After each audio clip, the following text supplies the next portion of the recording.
Doctor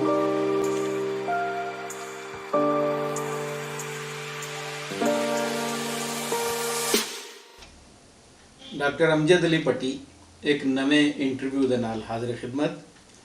साडा अज का interview Punjabi Urdu अंग्रेज़ी के मुहक्कक नकाद उस्ताद ते होर बहुत सारिया उन्हां दियां जहरतां सानू मिलदियां ने। डॉक्टर इनाम उल हक जवेद का मैं जिक्र कर रहा। अज उन्हां दे घर असीं बैठे हुए हाँ ते उन्हां नाल चंद एक गल्लां सांझियां कीतियां, उन्हां दे बचपन के हवाले नाल, उन्हां दी शायरी के हवाले नाल, उन्हां दी तहकीक के हवाले नाल और उन्हां दी कम काज के हवाले नाल असां उन्हां दा इंटरव्यू किया। आओ तुहानू इंटरव्यू सुनाने। अस्सलाम वालेकुम डॉक्टर साहब। जी पट्टी साहब की हाल ने? माशा डॉक्टर साहब ठीक हो? खैरियत है? तबीयत ठीक है? ਤੁਹਾਡਾ ਬਹੁਤ ਸ਼ੁਕਰੀਆ कि ਤੁਸੀਂ बिल आखिर ਮੈਨੂੰ टाइम दे ਦਿੱਤਾ। ਤੁਹਾਡਾ ਵੀ ਬੜਾ ਸ਼ੁਕਰੀਆ ਕਿ ਬਿਲ ਆਖਰ ਤੁਸੀਂ ਇਹ ਕੰਮ ਕਰ ਹੀ ਲਿਆ। ਡਾਕਟਰ ਸਾਹਿਬ ਤੁਹਾਡੇ ਕੋਲੋਂ ਟਾਈਮ ਲੈਣਾ ਤੇ ਸੱਚੀ ਗੱਲ ਜੇ ਮੈਂ ਸਮਝਦਾ ਕਿ ਵੱਡਿਆਂ ਨੂੰ ਮਿਲਿਆ ਜਾ ਸਕਦਾ, ਤੁਹਾਡੇ ਨਾਲ ਵਾਕਈ ਔਖਾ ਕਿ ਤੁਹਾਡੀ ਮਸਰੂਫੀਆਤ ਇੰਨੀਆਂ ਜ਼ਿਆਦਾ ਨੇ ਕਿ ਉਹਦੇ ਚੋਂ ਟਾਈਮ ਤੁਹਾਡਾ ਨਿਕਲਣਾ ਮੇਰੇ ਵਾਸਤੇ ਖਾਸ ਤੌਰ ਤੇ, ਹਾਲਾਂਕਿ ਮੈਂ ਸਮਝਦਾ ਸੀ ਕਿ ਮੈਂ ਸਭ ਤੋਂ ਜਲਦੀ और मैनू तुहाडा टाइम लैण वास्ते 6 महीने लग गए। नहीं यो ही गल है कि इंटरव्यू वास्ते टाइम देना वाकई तुहाडे वास्ते मुश्किल हो रहा सी कि तुहाडी दफ्तरी मसरूफियात इन्नियां ज़्यादा ने, फिर घर दे अपनी तुहाडे लिखन पढ़न का काम इन्ना ज़्यादा और घर दीयां जिम्मेदारियां। डॉक्टर साहब असीं गल इत्थों शुरू करने हैं कि तुसीं माशाअल्लाह पंजाबी दे PhD हो। हाँ, मैं जनाब पंजाबी का मेरा ख्याल है 8वां PhD। 8वां PhD जी। ਤੇ ਪੰਜਾਬੀ ਦੇ ਵਿੱਚ PhD ਕਰਨ ਦਾ ਖਿਆਲ ਕਿਵੇਂ ਆਇਆ? ਅੱਛਾ ਭੱਟੀ ਸਾਹਿਬ, ਤੁਸੀਂ ਵੀ ਚੂँकि PhD ਪੰਜਾਬੀ 'ਚ ਕੀਤੀ ਹੈ, ਇਹ ਡਾਕਟਰ ਬਸ਼ੀਰ ਗੁਰਾਇਆ ਸਾਹਿਬ ਸ਼ਾਇਦ 5ਵੀਂ PhD ਸੀਗੇ। ਪਹਿਲੇ PhD ਤੇ ਡਾਕਟਰ ਸ਼ਹਿਬਾਜ਼ ਮਲਕ ਸੀ ਨਾ ਜੀ ਜੀ ਕਿਤੇ, ਲੇਕਿਨ ਮੈਨੂੰ ਕੋਈ ਯਾਦ ਪੈਂਦਾ ਕਿ ਮੈਂ 8ਵਾਂ ਸੀਗਾ। ਔਰ ਇੱਦਾਂ ਤੁਸੀਂ ਫਰਮਾਇਆ ਇੱਧਰ ਕਿੱਦਾਂ ਆਏ? ਇੱਧਰ ਬਸ ਐਵੇਂ ਟੁਰਦਿਆਂ ਫਿਰਦਿਆਂ ਹੀ ਆ ਗਏ। MA ਉਰਦੂ ਕੀਤਾ ਹੋਇਆ ਸੀਗਾ, ਰੋਜ਼ਗਾਰ ਦੀ ਤਲਾਸ਼ ਹੁੰਦੀ ਹੈ। कुछ नवाई वक्त काम करीदा सी, कुछ रेडियो च करीदा सीगा, कुछ होर करीदा सी। लाहौर 76 मैं लाहौर गया, मैं उदों MA उर्दू कर चुकिया सीगा। तो उत्थे फिर अताउल कासमी साहब नाल भी मुलाकात हो गई, उन्हां नाल वो जा रहा नवाई वक्त च उन्हें कालम शुरू कराते रेडियो के प्रो इधर यहो अदबी TLC बहना उठना। अच्छा, तो वो उर्दू दे विच मेरी 1 नंबर तो फर्स्ट डिवीजन रह गई हुई सी। ਇਹਦਾ ਮੈਨੂੰ ਬਹੁਤ ਬਾਅਦ ਵਿੱਚ ਪਤਾ ਲੱਗਾ। ਤੁਹਾਨੂੰ ਮੈਂ ਹੁਣ ਆਖਰ 'ਚ ਮੇਰੇ ਕੋਲ ਸਵਾਲ ਜ਼ਰੂਰ ਕਰਨਾ ਇਹਦੇ 'ਤੇ। ਅੱਛਾ, ਮੇਨ ਹੁਣ ਗਜ਼ਲਾਂ ਲਿਖ ਰਹੇ ਹਾਂ, ਇਹ ਉਹ ਕਰ ਰਹੇ, ਅਤੇ TOC 'ਚ ਬੈਠੀ ਦਾ ਸੀਗਾ ਉੱਥੇ ਕਾਇਮ ਨਕਵੀ ਦੀ ਜਿਹੜੀ ਤਾਰੀਖ ਪੈਦਾਇਸ਼ ਉਹ ਵੀ ਬਿਲਕੁਲ 6/6/1949 ਜਿਹੜੀ ਮੇਰੀ ਹੈ। ਅੱਛਾ, ਨੰਬਰ 1 ਨੰਬਰ 2 ਬਹੁਤ ਸ਼ਰੀਫ ਆਦਮੀ ਦਾ, ਪੰਜਾਬੀ ਵੀ ਉਹ। ਦੂਸਰਾ ਇਹ ਹੈ ਕਿ ਖਾਲਿਦ ਅਹਿਮਦ ਦੇ ਅਸੀਂ ਦੋਵੇਂ ਇੱਕ ਤਰ੍ਹਾਂ ਉਹ ਅੱਜ ਕੱਲ੍ਹ ਉਸਤਾਦੀ ਸ਼ਾਗਿਰਦੀ ਤਾਂ ਨਹੀਂ ਹੁੰਦੀ, ਨਾ ਕੋਈ ਪੱਗ ਹੁੰਦੀ ਨਾ ਮਿਠਾਈ ਹੁੰਦੀ, ਲੇਕਿਨ ਬਹਰਹਾਲ ਅਸੀਂ ਉਹਨਾਂ ਕੋਲ ਸਿੱਖਿਆ ਸੀ, ਉਹਨਾਂ ਨੂੰ ਉਸਤਾਦ ਕਹਿੰਦੇ, ਅਤੇ ਇਕੱਠੇ ਮੂਵ ਕਰਨਾ। ਪਤਾ ਲੱਗਾ ਕਿ MA ਪੰਜਾਬੀ ਇਹਨੇ ਕੀਤਾ, ਪਰ ਮੈਨੂੰ ਵੀ ਪਹਿਲੀ ਵਾਰੀ ਪਤਾ ਲੱਗਾ ਕਿ MA ਪੰਜਾਬੀ ਵੀ ਹੁੰਦਾ। ਮੈਂ ਕਿ ਯਾਰ ਚਲੋ ਠੀਕ ਹੈ, ਅਤੇ ਮੈਂ ਵੀ ਹੁਣ ਵਿਹਲਾ ਹੀ ਹੈਗਾ। 76 ਦੀ ਗੱਲ ਹੈ? ਹਾਂ 76 77 ਦੀ 78 'ਚ ਹੋ ਗਿਆ ਨਾ ਉੱਧਰ, ਉਹ 78 'ਚ ਪੰਜਾਬੀ 'ਚ ਚਲਾ ਗਿਆ। ਲੇਕਿਨ ਉਹ ਤੁਹਾਨੂੰ ਪਤਾ ਸੈਸ਼ਨ ਹੋਰ ਹੁੰਦੇ ਨੇ ਅਤੇ ਦਾਖਲੇ ਹੋਰ ਹੁੰਦੇ ਨੇ, ਹੈ ਨਾ।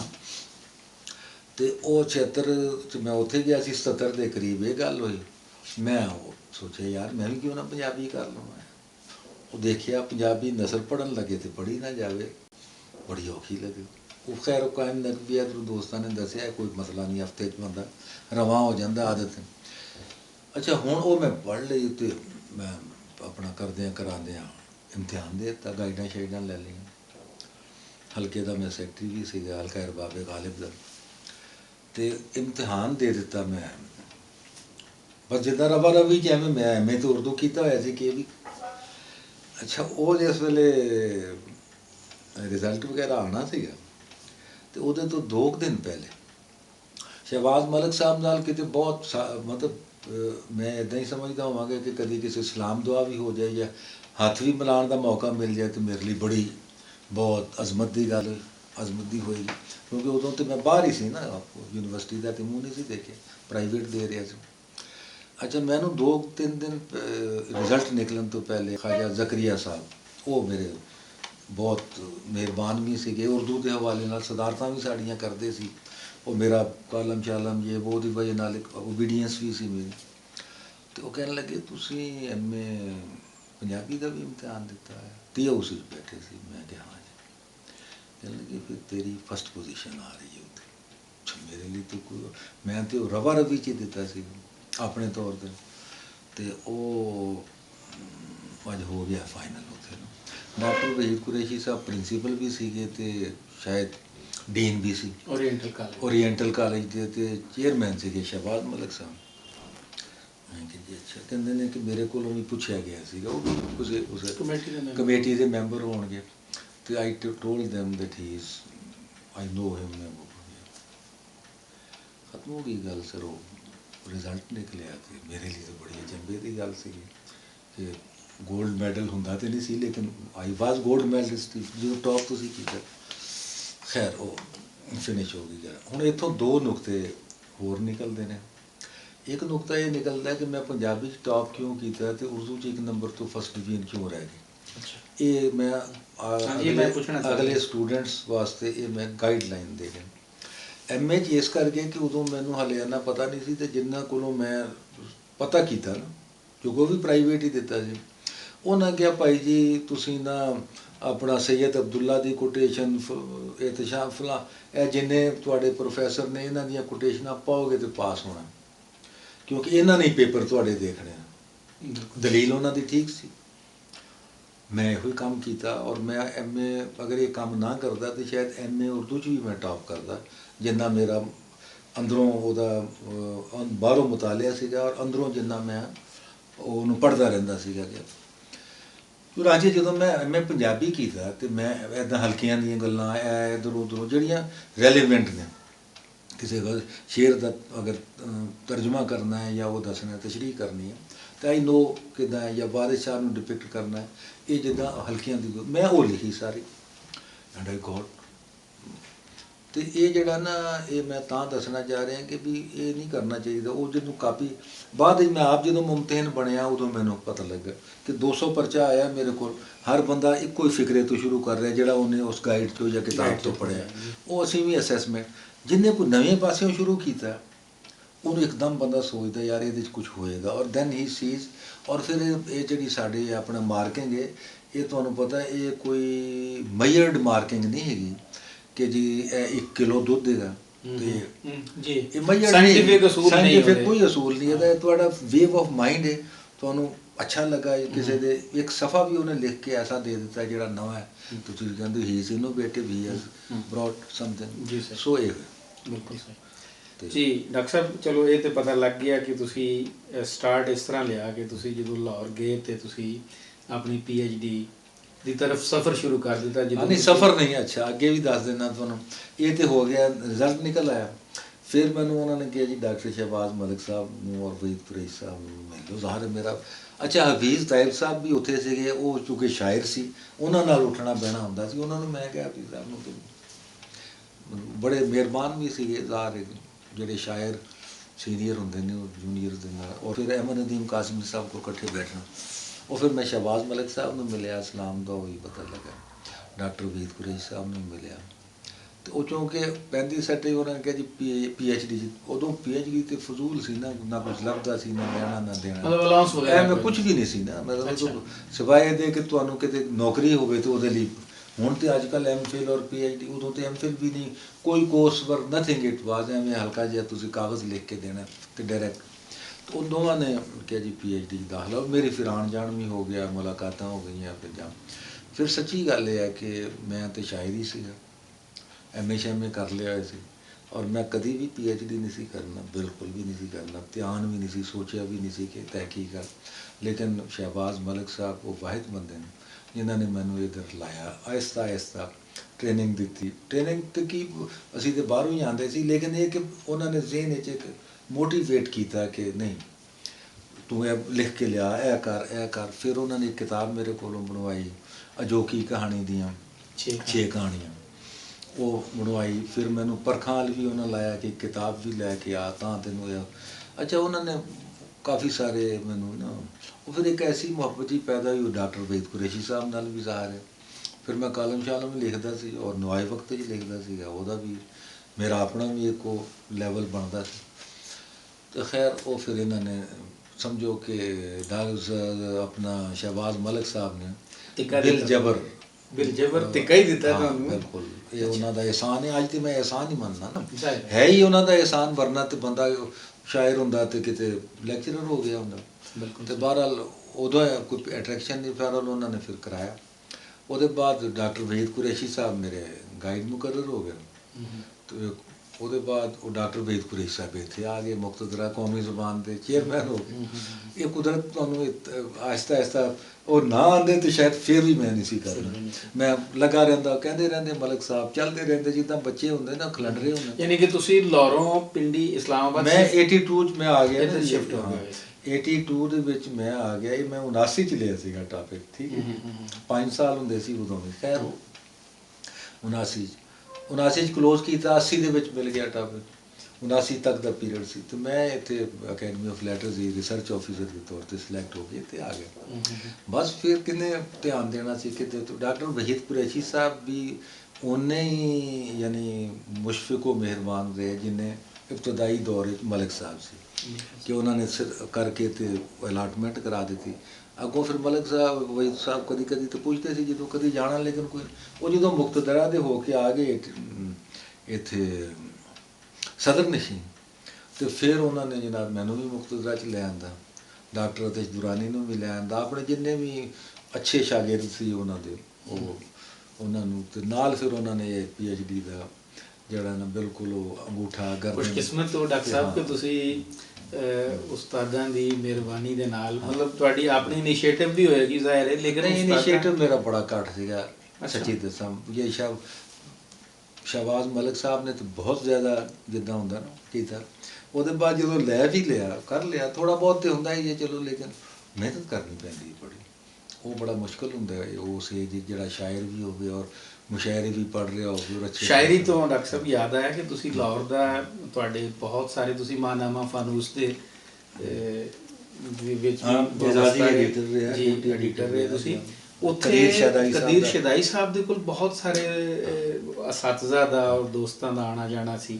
ਉਹਦੇ ਚ ਮਨੀਰ ਨਿਆਜ਼ੀ ਸਾਹਿਬ ਦਾ ਇੱਕ ਵਾਕਿਆ ਮੈਨੂੰ ਯਾਦ ਆਉਂਦਾ ਕਿ ਉਹ ਗਵਾਲ ਮੰਡੀ ਸੀ ਨਾ ਉਹਨਾਂ ਦਾ ਦਫ਼ਤਰ ਫਾਨੂਸ ਦਾ, ਕਦੀਰ ਸ਼ਦਾਈ ਸਾਹਿਬ।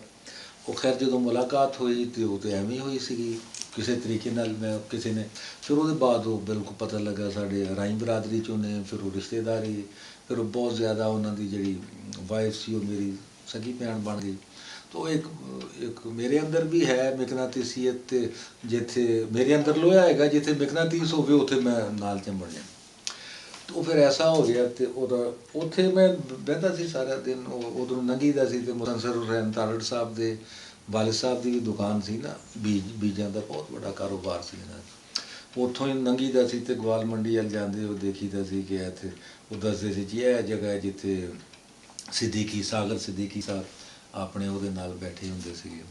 ਉਹ ਮੇਰੇ ਤੋਂ ਪਹਿਲੇ ਵਫਾਤ ਪਾ ਗਏ ਸੀ ਤੇ ਅੱਗੇ ਫਿਰ ਜਾਣਾ ਮੁਸਤਨਸਰ ਸਾਹਿਬ ਨਾਲ ਵੀ ਕਦੀ ਕਦੀ ਇਸਲਾਮ ਦਾ ਕਦੀ ਬੈਠੇ ਹੁੰਦੇ ਸੀ ਵੀ ਉੱਥੇ ਅੱਗੇ ਚਲੇ ਗਏ। ਉਹਨਾਂ ਕੋਲ ਬੜੇ ਆਉਂਦੇ ਸੀ, ਫਿਲਮ ਸਟਾਰ ਹਬੀਬ ਆਉਂਦਾ ਸੀਗਾ, ਮੁਨੀਰ ਨਿਆਜ਼ੀ।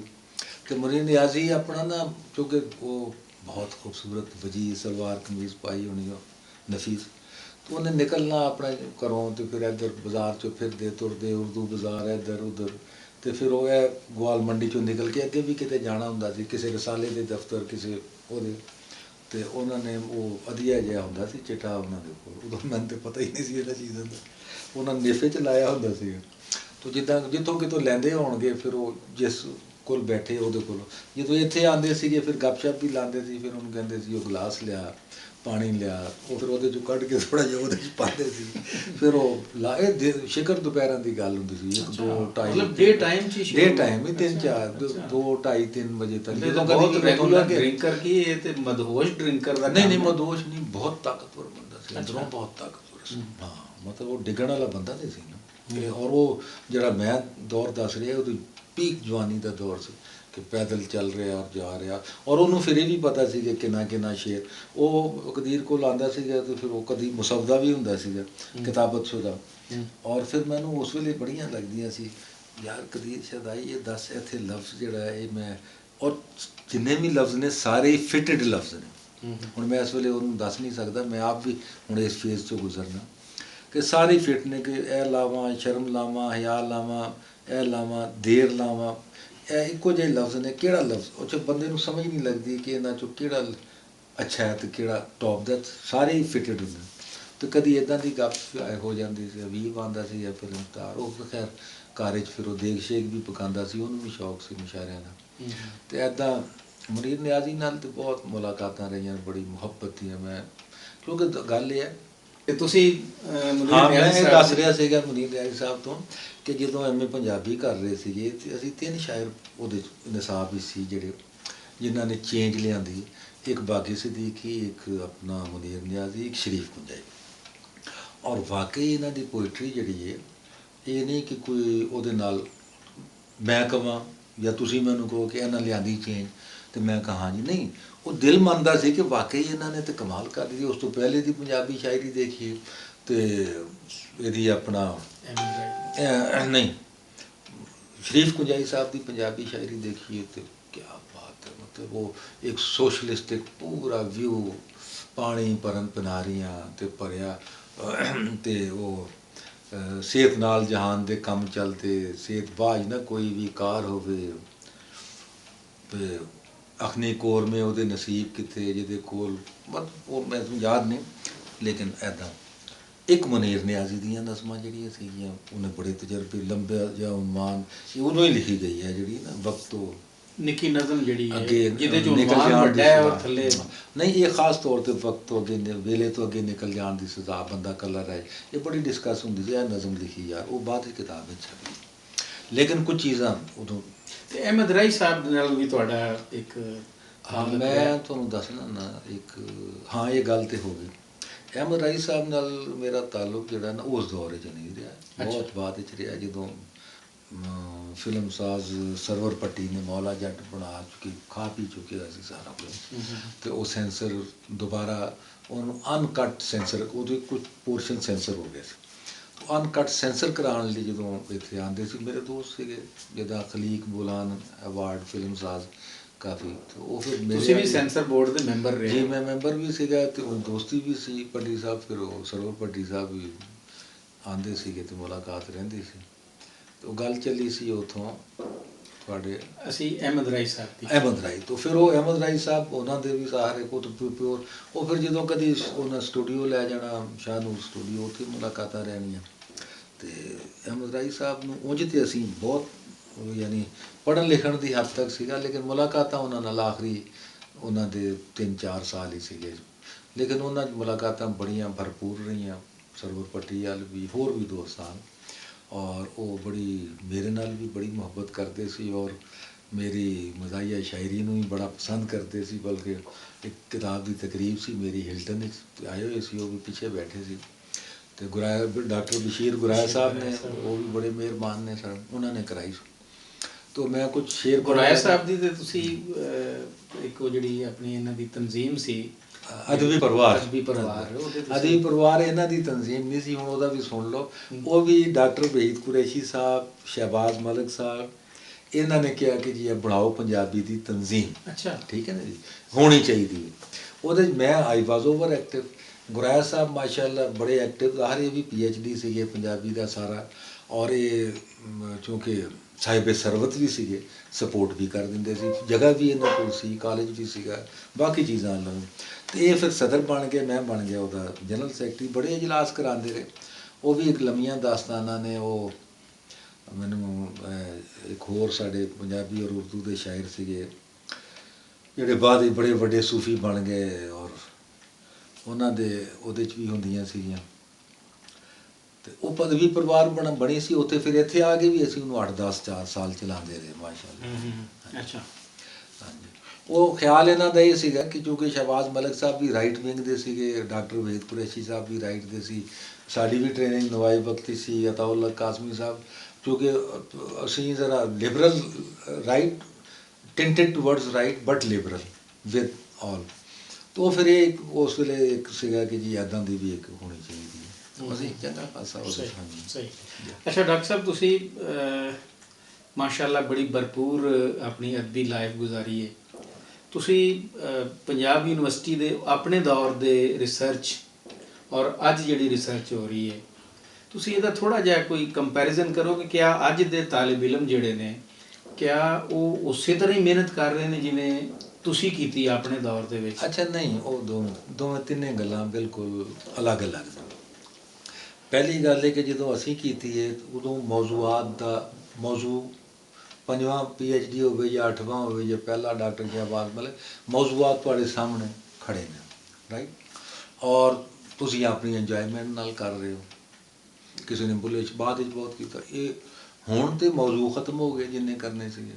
ਫਿਰ PhD ਦੇ ਨਾਲ ਅਲਾਊਂਸਿਸ ਵਾਬਸਤਾ ਹੋ ਗਏ ਅਤੇ ਜਿੰਨਾ ਅੱਛਾ ਫਿਰ ਜਿਹੜਾ ਲੈਕਚਰਰ ਹੈ, ਬਲਕਿ ਯੂਨੀਵਰਸਿਟੀ 'ਚ ਹੁਣ PhD ਨਾ ਹੋਵੇ ਨੌਕਰੀ ਨਹੀਂ ਲੱਭਦੀ।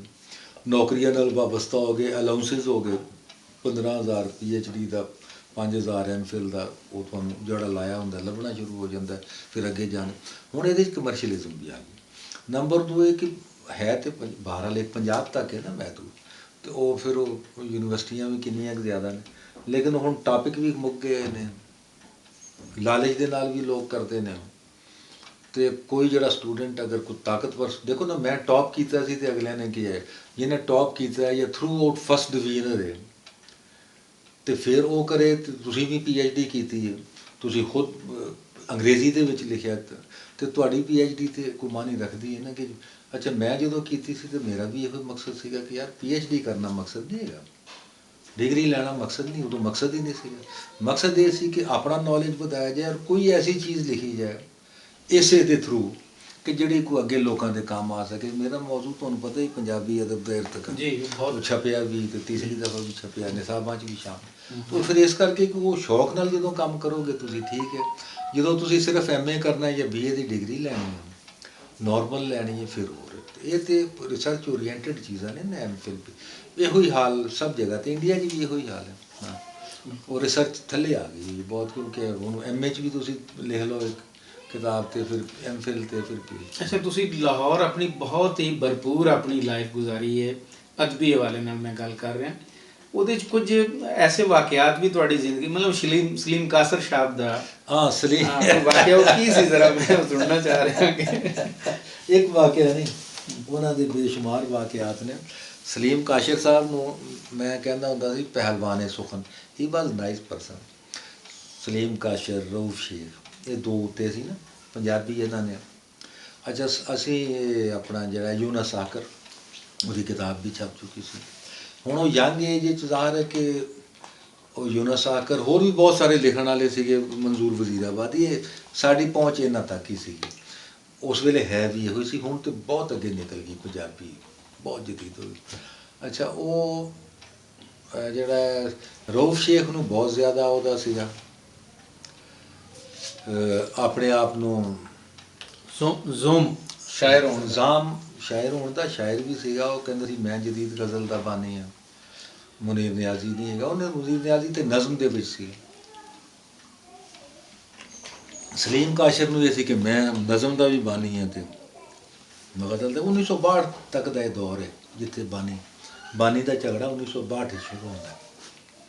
1962 ਵਿੱਚ ਆਪਣਾ ਮੁਨੀਰ ਨਿਆਜ਼ੀ ਨੇ ਵੀ ਲਿਖਣੀ ਸ਼ੁਰੂ ਕੀਤੀ, ਸ਼ਹਿਜ਼ਾਦ ਅਹਿਮਦ ਨੇ ਵੀ ਲਿਖਣੀ ਸ਼ੁਰੂ ਕੀਤੀ, ਜ਼ਫਰ ਇਕਬਾਲ ਨੇ ਵੀ ਲਿਖਣੀ ਸ਼ੁਰੂ ਕੀਤੀ, ਹੋਰ ਲੋਕਾਂ ਨੇ, ਸਲੀਮ ਕਾਸ਼ਰ, ਅਹਿਮਦ ਜ਼ਫਰ ਨਹੀਂ, ਅਹਿਮਦ ਜ਼ਫਰ ਤੇ ਆਪਣੇ ਉਹ ਵਾਕਿਆ ਮੇਰੇ ਕੋਲ ਬਾਅਦ ਵਿੱਚ ਪੁੱਛ ਲੈਣਾ ਮੈਂ ਤੁਹਾਨੂੰ। ਅਹਿਮਦ ਜ਼ਫਰ ਪਹਿਲੇ ਦਾ, ਅੱਛਾ, ਹਾਂ, ਲੇਕਿਨ ਉਹਨੇ ਵੀ ਸ਼ੁਰੂ ਕੀਤੀ। ਉਹ ਹੈ, ਇਹ ਜਿਹੜੇ ਕਲੇਮੈਂਟ ਸੀ ਨਾ, ਇਹਨਾਂ ਦੇ ਵਿੱਚ ਇੱਕ ਬੰਦਾ ਸੀਗਾ, ਉਹ ਚਲਾ ਗਿਆ ਹੋਇਆ, ਮੈਂ ਉਹਨੂੰ ਜਾ ਕੇ ਉੱਥੇ ਵੀ ਮਿਲਿਆ। ਉਹਦੀ ਕੋਈ ਕਿਤਾਬ ਸੀਗੀ ਛੋਟੀ ਜਿਹੀ ਆਈ, ਇੰਗਲੈਂਡ, ਔਰ ਬੜਾ ਮਾਰੂਫ ਨਾਂ ਸੀਗਾ।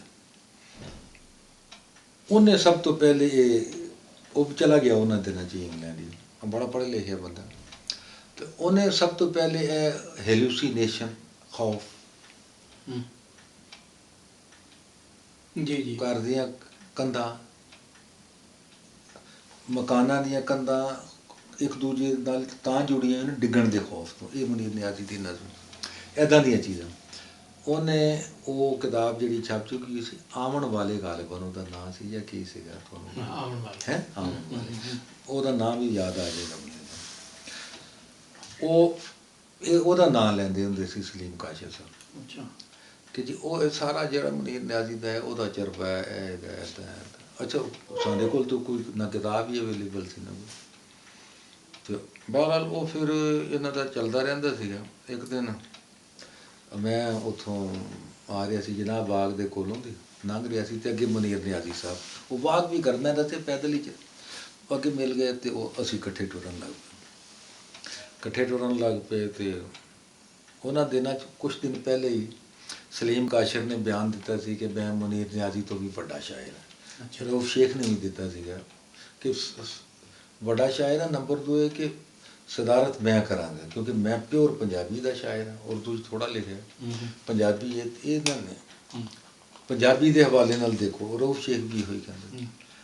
ਬਹਰਹਾਲ ਉਹ ਕੁਝ ਝਗੜਾ ਛਗੜਾ ਅਖਬਾਰਾਂ 'ਚ ਆਇਆ ਸੀ। ਮੈਂ ਉਹਨੂੰ ਸਲੀਮ ਕਾਸ਼ਰ ਨੂੰ ਪਹਿਲਵਾਨ ਸੁਖਨ ਕਹਿੰਦਾ ਸੀਗਾ, ਅਤੇ ਉਹ ਮੁਨੀਰ ਨਿਆਜ਼ੀ ਨਾਲ ਆਪੇ ਹੀ ਕਹਿੰਦਾ ਦੇਖੋ ਯਾਰ ਇਹ ਬੜੇ ਬੜੇ ਸ਼ਾਇਰ ਬਣਦੇ ਨੇ, ਕਹਿੰਦੇ ਨੇ ਜਦੋਂ ਮੈਂ ਰਾਤ ਨੂੰ ਆਪਣੇ ਤਖਯਲ 'ਚ ਹੁੰਦਾ ਜਾਂ ਬਹਿਨਾ ਇੱਦਾਂ, ਅਤੇ ਮੇਰੇ ਕੋਲ ਉਹ ਗਜ਼ਲਾਂ ਦੀ ਸੂਰਤ 'ਚ ਪੰਜਾਬੀ 'ਚ ਚੀਜ਼ਾਂ ਆਉਂਦੀਆਂ ਨੇ, ਨਜ਼ਮਾਂ ਦੀ ਸੂਰਤ 'ਚ ਆਉਂਦੀਆਂ ਨੇ, ਮਿਸਰਿਆਂ ਦੀ ਸੂਰਤ 'ਚ ਆਉਂਦੀਆਂ ਨੇ, ਸ਼ੇਰਾਂ ਦੀ ਸੂਰਤ 'ਚ ਆਉਂਦੀਆਂ, ਇੱਦਾਂ ਨਾ ਪੂਰੀਆਂ ਇੱਦਾਂ ਆ ਰਹੀਆਂ ਹੁੰਦੀਆਂ। ਮੈਂ ਤਾਂ ਝਾਤੀ ਮਾਰਨਾ ਦੇਖਦਾ ਮੇਰੇ ਮਤਲਬ ਜੀ ਮੈਂ ਉਹਨੂੰ ਉਡਾ ਦੇਣਾ। ਅੱਛਾ। ਅਗਲੇ ਦਿਨ ਦੇਖਣਾ ਤੇ ਉਹ ਗਜ਼ਲ ਜਿਹੜੀ ਅਖਬਾਰ ਵਿੱਚ ਸਲੀਮ ਕਾਸ਼ਰ ਦੇ ਨਾਂ ਨਾਲ ਛਪੀ ਜਾਂਦੀ, ਉਹੀ ਗਜ਼ਲ ਜਿਹੜੀ ਫਲਾਂ ਦੇ ਨਾਲ ਉਹ ਨਜ਼ਮ ਜਿਹੜੀ ਫਲਾਂ ਦੇ ਨਾਲ, ਤੇ ਸਿਲੈਕਟਿਵ ਤੇ ਸੀਗਾ ਨਾ ਮੁਨੀਰ ਨਿਆਜ਼ੀ, ਇਹ ਬਸ ਸਿਲੈਕਟਿਵ ਹੈ ਆਉਂਦੇ ਬਿਲਕੁਲ ਇਹੋ ਹੀ ਤਾਂ ਚੀਜ਼ ਹੈ ਕਿ ਗਾਲਿਬ ਬਸ ਸਿਲੈਕਟਿਵ ਹੋਣਾ ਇੱਕ ਚੀਜ਼ ਹੈ ਕਿ ਉਹ ਖੁਦ ਫੈਜ਼ ਬਸ ਸਿਲੈਕਟਿਵ। ਮੀਰ ਜਿੰਨਾ ਮਰਜ਼ੀ ਲਿਖੀ ਜਾਏ ਉਹਦੇ 'ਚੋਂ ਖੁਦ ਸਿਲੈਕਸ਼ਨ ਕਰੋ। तो ये है चीज़ां कि सिलेक्शन मतलब खुद तनकीदी जड़ी है कि नहीं है मेरे म्यार तो थले है उत्ते फिर नौर मसूद का भी यही हाल है। और जिन्ना तक उन्होंने लै ना आवे तुलते उन्ना तक डॉक्टर साहब तुसी पंजाबी तो अलावा उर्दू दे भी बहुत अच्छे और तुसी अपनी पहचान मुहक्कक तो ज़्यादा बतौर शायर दे और वो भी मज़ाहिया शायर दे करवाना ज़्यादा पसंद करते हो। ਮਜ਼ਾਹੀਆ ਸ਼ਾਇਰੀ ਦੇ ਤੁਸੀਂ ਮੈਂ ਦੇਖਣਾ ਕਿ ਟੀਵੀ ਦੇ ਵਿੱਚ ਲੋਕਾਂ ਨੂੰ ਮੁਤਾਰਫ ਕਰਵਾਉਣਾ ਹੋਵੇ ਜਾਂ ਨਵਿਆਂ ਲੋਕਾਂ ਨੂੰ ਇੰਟਰੋਡਿਊਸ ਕਰਾਉਣਾ ਹੋਵੇ, ਤੁਹਾਡਾ ਇੱਕ ਬਹੁਤ ਵੱਡਾ ਰੋਲ ਹੈ ਉਹਦੇ ਵਿੱਚ। ਕੁਝ ਅਰਸਾ ਤੁਸੀਂ ਤੌਬਾ ਤਾਇਬ ਕਰ ਲਈ ਮੁਸ਼ਾਇਰਿਆਂ ਤੋਂ। ਤੌਬਾ ਤਾਇਬ में इसमें किसी नज़र नहीं आए ਤੁਸੀਂ। हाँ बस वो पिछले 5-6 साल ਕਰੰਤੀਨਾ ਕਰ ਲਿਆ ਨਾ, ਅਦਬੀ ਕਰੰਤੀਨਾ ਕਰ ਲਿਆ। ਤੇ ਇਹਦੇ ਬਾਰੇ ਦੱਸੋ ਕਿ ਕਿਉਂ ਤੁਸੀਂ ਕਿਆ ਤੁਸੀਂ ਮਾਯੂਸ ਹੋ ਗਏ ਸੀ? ਇੱਕ ਜਿਹੜੀ ਇਨਵਾਇਰਨਮੈਂਟ ਚੱਲ ਰਹੀ ਹੈ ਕਿ ਜੀ ਬਹੁਤ ਹੋ ਗਿਆ ਹੁਣ, ਤੇ ਹੁਣ ਨਵਿਆਂ ਲੋਕਾਂ ਨੂੰ ਅੱਗੇ ਜਾਣਾ ਚਾਹੀਦਾ, ਮੈਨੂੰ ਪਿੱਛੇ ਹਟ ਜਾਣਾ ਚਾਹੀਦਾ, ਜਾਂ ਕਿ ਉਹਦੀ ਕੋਈ ਹੋਰ ਵਜ੍ਹਾ ਸੀ? ਪੱਟੀ ਸਾਹਿਬ ਨਹੀਂ ਕਰੋ ਤੁਸੀਂ। ਪੱਟੀ ਸਾਹਿਬ ਤੁਸੀਂ ਬਈ ਇੱਕ ਸਵਾਲ ਨਹੀਂ ਕੋਈ 4-5 ਸਵਾਲ ਇਕੱਠੇ ਕੀਤੇ ਨੇ।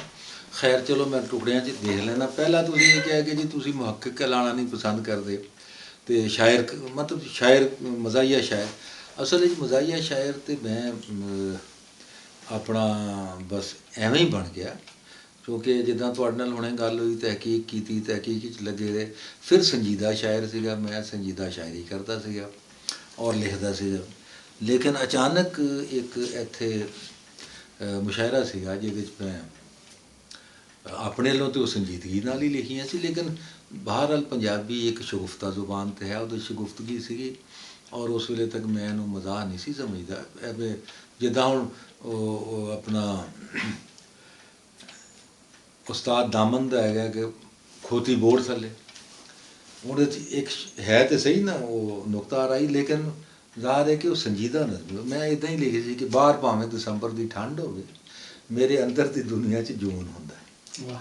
ਤੇ ਸੱਦੇ ਘਲ ਜਦੋਂ ਮੈਂ ਥੱਕ ਜਾਂਦਾ ਉਹਦੇ ਵੱਲੋਂ ਫਿਰ ਇੱਕ ਟੈਲੀਫੋਨ ਹੁੰਦਾ ਤੇ ਉਹਨੇ ਜ਼ਾਹਰ ਤੇ ਕਦੀ ਨਹੀਂ ਹੋਣ ਦਿੱਤਾ ਇਹ ਪਰ ਦੱਸਿਆ ਸਾਂਝਿਆਂ ਸੱਜਣਾ ਨੇ ਜਦੋਂ ਬਿਸਮਿਲ ਦੇ ਵਾਂਗ ਮੈਂ ਤੜਫਨਾ ਵਾ ਉਹਦੇ ਕਲਬ ਨੂੰ ਬੜਾ ਸਕੂਨ। ਵਾਹ ਵਾਹ ਵਾਹ ਵਾਹ ਵਾਹ ਵਾਹ।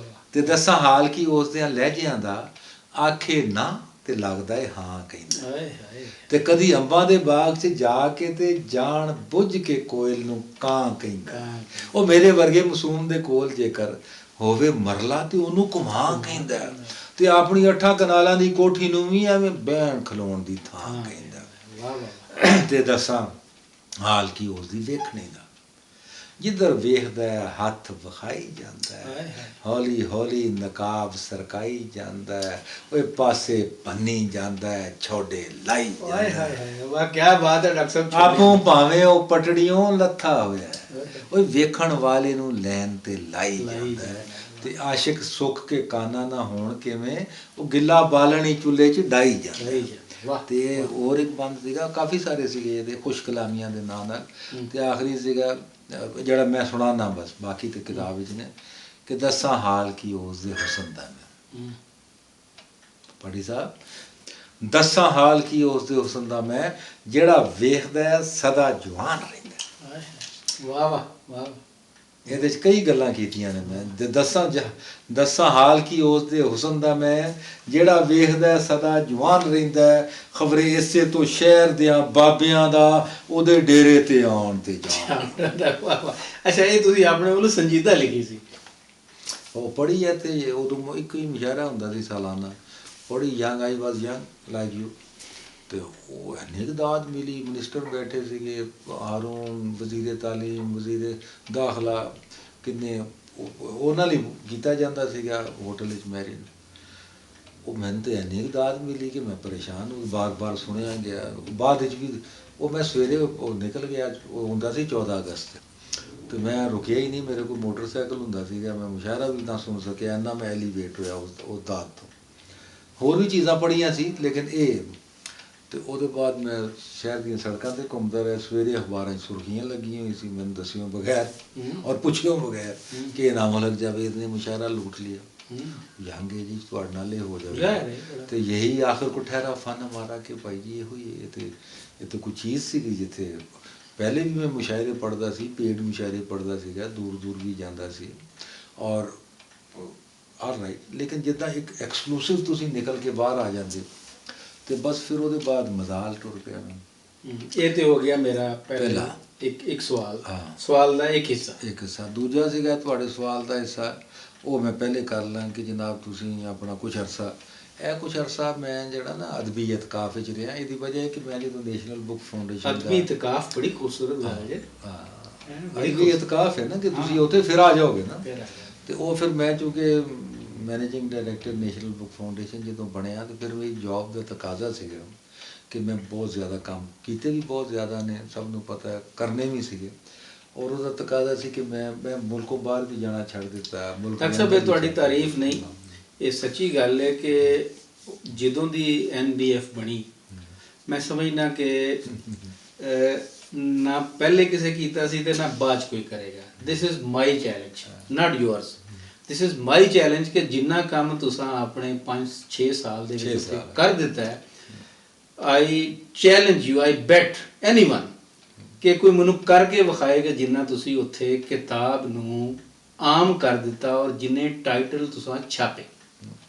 ਤੇ ਅੱਛਾ, ਇਹਦੀ ਵਜ੍ਹਾ ਇਹ ਸੀ ਕਿ ਤੁਹਾਡੇ ਮੈਂ ਉਹਦੇ 'ਚ ਦਿਨ ਰਾਤ ਉਸੇ ਕੰਮ ਵਿੱਚ ਮੈਨੂੰ ਉਹ ਵੀ ਸ਼ੌਕ ਸੀ ਜੀ, ਮੈਨੂੰ ਪਤਾ। ਮੈਂ ਕਿਹਾ ਜੀ ਮੈਨੂੰ ਆਪਣਾ ਤੁਹਾਨੂੰ ਪਤਾ ਮੇਰਾ ਇੱਕ ਇਦਾਰਾ ਰੂਦਾਦ ਵੀ ਸੀਗਾ, ਉਹਦੇ ਤਹਿਤ ਕਿਤਾਬਾਂ ਡਾਕਟਰ ਆਸਿਫ ਰਿਆਜ਼ ਕਦੀਰ ਦੀਆਂ ਕਿਤਾਬਾਂ ਛਾਪੀਆਂ ਨੇ, ਦੋਸਤਾਂ ਦੀਆਂ ਛਾਪਦੇ ਰਹਿੰਦੇ ਔਰ ਵੰਡਦੇ ਰਹਿੰਦੇ ਆ। ਕੋ ਉਹਦਾ ਡਾਕਟਰ ਸਾਹਿਬ ਰੂਦਾਦ ਦਾ ਤੇ ਮੈਂ ਵੀ ਤੁਹਾਨੂੰ ਪਤਾ ਪਬਲਿਸ਼ਰ ਰਿਹਾ। ਆਹੋ, ਤੁਸੀਂ ਪਬਲਿਸ਼ਰ ਹੋ, ਤੁਸੀਂ ਹਿੱਸਾ ਉਹਦੇ ਜੀ, ਔਰ ਹੁਣ ਵੀ ਅੱਜ ਵੀ ਹਿੱਸਾ ਉਹਦੇ। ਜੀ।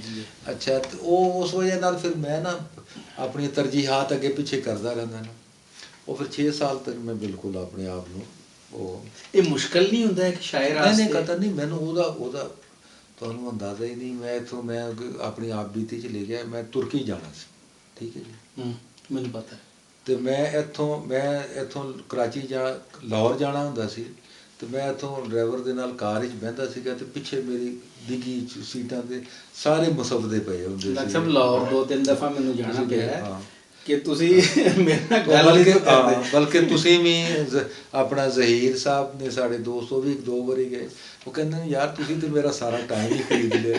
ਮੈਂ ਕਿਹਾ ਯਾਰ ਇਹ ਮੇਰਾ ਟਾਈਮ ਹੁੰਦਾ ਉਹ ਲੋਕਾਂ ਦੇ ਮੁਸੱਬਦੇ ਠੀਕ ਕਰਨ ਦਾ, ਕਿਤਾਬ ਨੂੰ। ਤੁਹਾਡੇ ਇੱਕ ਦੋਸਤ ਨਦੀਮ ਸ਼ਫੀਕ ਸਾਹਿਬ ਮਲਕ ਵੀ ਇਹੀ ਕਰਦੇ ਹੁੰਦੇ ਸਨ, ਮਰਹੂਮ ਡਾਕਟਰ ਨਦੀਮ ਸ਼ਫੀਕ ਮਲਕ, ਉਹ ਵੀ ਇਦਾਂ ਹੀ ਕਰਦੇ ਹੁੰਦੇ ਸਨ। ਉਹਨਾਂ ਨੇ ਜਿੰਨੀਆਂ ਕੰਮ ਕਰਨੇ ਹੁੰਦੇ ਸਨ ਨਾ ਪਿੱਛੇ ਬਹਿ ਕੇ ਸਫ਼ਰ ਦੇ ਦੌਰਾਨ, ਉਹਨਾਂ ਨੂੰ ਇਹੀ ਟਾਈਮ ਹੁੰਦਾ ਸੀ। ਲੇਕਿਨ ਤੁਹਾਡੇ ਵੀ ਦੋਸਤ ਸੀਗੇ, ਮੇਰੇ ਬੜੇ ਮਿਹਰਬਾਨ ਸੀਗੇ। ਆਪਣਾ ਪ੍ਰਿੰਟਿੰਗ ਕਾਰਪੋਰੇਸ਼ਨ ਦੇ ਆਖਰ ਚੇਅਰਮੈਨ ਸੀਗੇ, ਯੰਗੈਸਟ ਫੈਡਰਲ ਸੈਕਟਰੀ ਸੀ 22ਵੇਂ ਗ੍ਰੇਡ ਦੇ ਅਕਾਊਂਟਸ ਦੇ ਉਹ ਸਾਰਾ ਉਹਨਾਂ ਦਾ ਸਿਲਸਿਲਾ ਸੀ। ਕੋਈ 60 ਤੋਂ ਜ਼ਿਆਦਾ ਕਿਤਾਬਾਂ ਦੇ ਮੁਰਤਬ ਸੀ ਔਰ ਮੇਰੇ ਕੋਲੋਂ ਐਮਫਿਲ ਵੀ ਉਹਨਾਂ ਨੇ ਕੀਤਾ ਪਾਕਿਸਤਾਨੀ ਲੈਂਗੁਏਜ ਡਾਕਟਰ ਸਾਹਿਬ ਉਹ 3-4 ਪੀਐਚਡੀ ਡਿਗਰੀਆਂ ਹਾਂ ਹੁਣ ਵੀ ਕਰ ਰਹੇ ਸੀ ਇੱਥੇ ਐਨਡੀਯੂ ਜੀ ਐਨਡੀਯੂ। ਅੱਛਾ ਅਜੀਬੋ ਗਰੀਬ ਬਹੁਤ ਹੀ ਕਮਾਲ ਦੀ ਅੱਛਾ ਦੇਖੋ ਬਹੁਤ ਅਜ਼ੀਮ ਆਦਮੀ ਬੜਾ ਹੀ ਜ਼ੋਕੋ ਸ਼ੌਕ ਸੀ ਉਹਨਾਂ ਦਾ ਲਿਖਣਾ ਪੜ੍ਹਨਾ। ਦੱਸੋ ਯਾਰ ਪੂਰੀ ਕੋਠੀ ਹੈ ਫੇਟ ਦੀ ਆਪਣੀ ਜੀ ਉਹਦੇ ਚ 3 ਕਮਰੇ ਥੱਲੇ ਨੇ ਬਾਕੀ ਸਾਰੀ ਕਾਇਦੇ ਆਜ਼ਮ ਤਹਿਰੀਕੇ ਪਾਕਿਸਤਾਨ ਅਲਾਮਾ ਵਾਲੇ 3 ਔਰ ਉਹ ਬੰਦੇ ਰੱਖੇ ਹੋਏ ਨੇ ਕਿਤਾਬ ਔਰ ਹਰ ਬੰਦੇ ਨੂੰ ਦਿਖਾ ਰਹੇ ਨੇ ਕੋਈ ਆ ਕੇ ਕੰਮ ਕਰੇ ਦੇਖੇ ਕਿਤਾਬ ਦੇਖ ਕੇ ਤੇ ਐਦਾਂ ਨਾ ਜਿੱਦਾਂ ਲੇਕਿਨ ਅਨਟਾਈਮਲੀ ਉਹਨਾਂ ਦੀ ਮੌਤ ਹੋਈ ਉਹਨਾਂ ਦੀ ਵਫਾਤ ਤੇ ਹਜ਼ਮ ਬੜਾ ਹੀ ਦੁੱਖ ਲੱਗਾ ਜੀ ਬੜਾ ਹੀ ਦੁੱਖ ਲੱਗਾ ਅਚਾਨਕ ਬੇਮੌਕਾ। ਅੱਛਾ ਕਰੋਨਾ ਉਹਨਾਂ ਨੂੰ ਹੋਇਆ ਸੀ ਉਹ ਠੀਕ ਹੋ ਗਏ ਸੀ ਕਰੋਨਾ ਤੋਂ ਤੁਸੀਂ ਦੱਸਿਆ ਸੀ ਮੈਨੂੰ ਜੀ ਹਾਂ ਕਰੋਨਾ ਤੋਂ ਠੀਕ ਹੋ ਗਏ ਉਸ ਰਿਕਵਰੀ ਤੋਂ ਬਾਅਦ ਹੀ ਇੱਥੇ ਰਿਕਵਰੀ ਤੋਂ ਬਾਅਦ ਹਾਂ ਤੇ ਉਹ ਗਏ ਨੇ ਬੱਚੇ ਨੂੰ ਕਿਹਾ ਉਹਨਾਂ ਨੇ ਕਿ ਤਿਆਰ ਹੋ ਕਿਤੇ ਉਹਨੇ ਕਿਹਾ ਜਾਣਾ ਚੱਲਨੇ ਆ ਉਹ ਬਾਥਰੂਮ ਵਿੱਚ ਗਏ ਤੇ ਬਸ ਉਹ ਕਿਤੇ ਡਿੱਗੇ ਨੇ ਔਰ ਐਸੀ ਸੱਟ ਲੱਗੀ ਹੈ ਕਿ ਬਸ ਕੁਦਰਤ ਨੇ ਇਹ ਬੜਾ ਹੁੰਦਾ ਬਾਥਰੂਮ ਡੈਥ ਬਹੁਤ ਹੁੰਦੀਆਂ ਨੇ ਇਸ ਤਰ੍ਹਾਂ ਕਿ ਕੋਈ ਇੱਕ ਵੇਵ ਹੁੰਦੀ ਹੈ ਤੇ ਇਦਾਂ ਹੁੰਦੀ ਹੈ ਤਾਂ ਕੁਝ ਸਿਰ ਜਾਂ ਇਸ ਜਗ੍ਹਾ ਤੇ ਲੱਗਦਾ ਹੈ ਕਿ ਉਹ ਬਲੀਡਿੰਗ ਹੋ ਖਤਮ।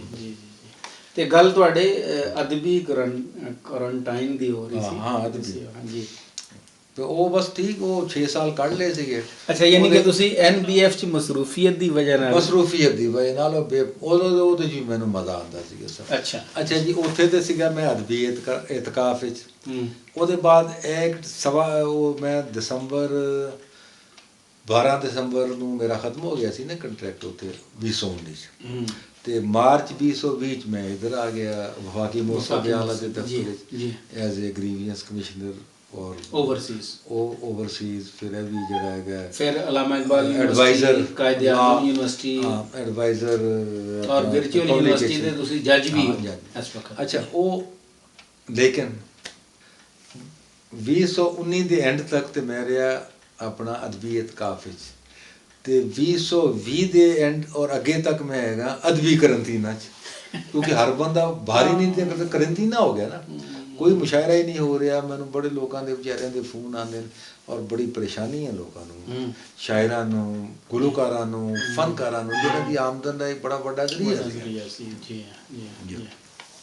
ਜੀ ਡਾਕਟਰ ਸਾਹਿਬ ਤੁਸੀਂ ਸਵਾਲ ਦਾ ਤੀਸਰਾ ਹਿੱਸਾ ਰਹਿ ਗਿਆ ਕਿ ਤੁਸੀਂ ਬਹੁਤ ਸਾਰੇ ਲੋਕਾਂ ਨੂੰ ਇੰਟਰੋਡਿਊਸ ਕਰਾਇਆ। ਇਹ ਮੇਰੀ ਆਦਤ ਹੈ ਸ਼ੁਰੂ ਤੋਂ ਆਦਤ ਹੈ ਔਰ ਮੈਂ ਸਿੱਖੀ ਹੈ ਕਿੱਥੋਂ ਅਹਿਮਦ ਨਦੀਮ ਕਾਸਮੀ ਅਤਾਉਲ ਹਕ ਕਾਸਮੀ ਹੋਰ ਵੀ ਕੁਝ ਹੋਣਗੇ ਸ਼ਜਰੇ 'ਚ ਮੈਂ ਇੱਥੇ ਤੱਕ ਰਹਿਣਾ।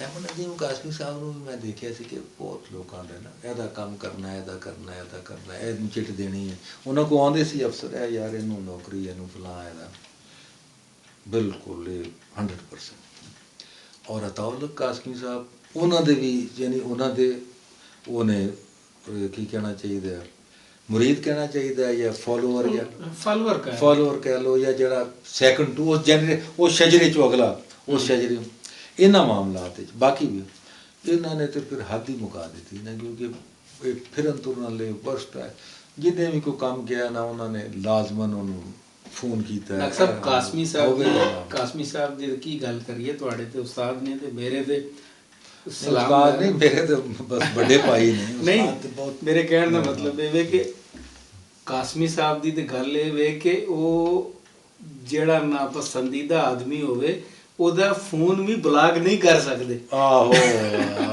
ਕਾਸਮੀ ਸਾਹਿਬ ਦੀ ਯਾਨੀ ਕਿ ਮੈਂ ਬੜੀਆਂ ਚੀਜ਼ਾਂ ਇਹ ਜਿਹੜੀ ਇਨਸਾਨ ਦੋਸਤ ਮੇਰੇ ਅੰਦਰ ਵੀ ਜਿਹੜੀਆਂ ਬਹੁਤ ਸਾਰੀਆਂ ਚੀਜ਼ਾਂ ਨੇ ਬਹੁਤ ਸਾਰੀਆਂ ਮੈਂ ਅਰਨ ਕੀਤੀਆਂ ਨਾ ਇਧਰ ਉਧਰੋਂ ਬੜਾ ਵੱਡਾ ਕਮਾਲ। ਇੱਕ ਦਿਨ ਡਾਕਟਰ ਸਾਹਿਬ ਮੈਨੂੰ ਉਹਨਾਂ ਦਾ ਫੋਨ ਆਇਆ ਕਿ ਯਾਰ ਫਲਾਂ ਬੰਦਾ ਮੈਨੂੰ ਬਹੁਤ ਤੰਗ ਕਰਦਾ ਹੈ ਮੈਂ ਉਹਦਾ ਨੰਬਰ ਬਲਾਕ ਕਰਨਾ ਤੇ ਮੈਨੂੰ ਦੱਸ ਕਿ ਮੈਂ ਕੀ ਕਰਾਂ।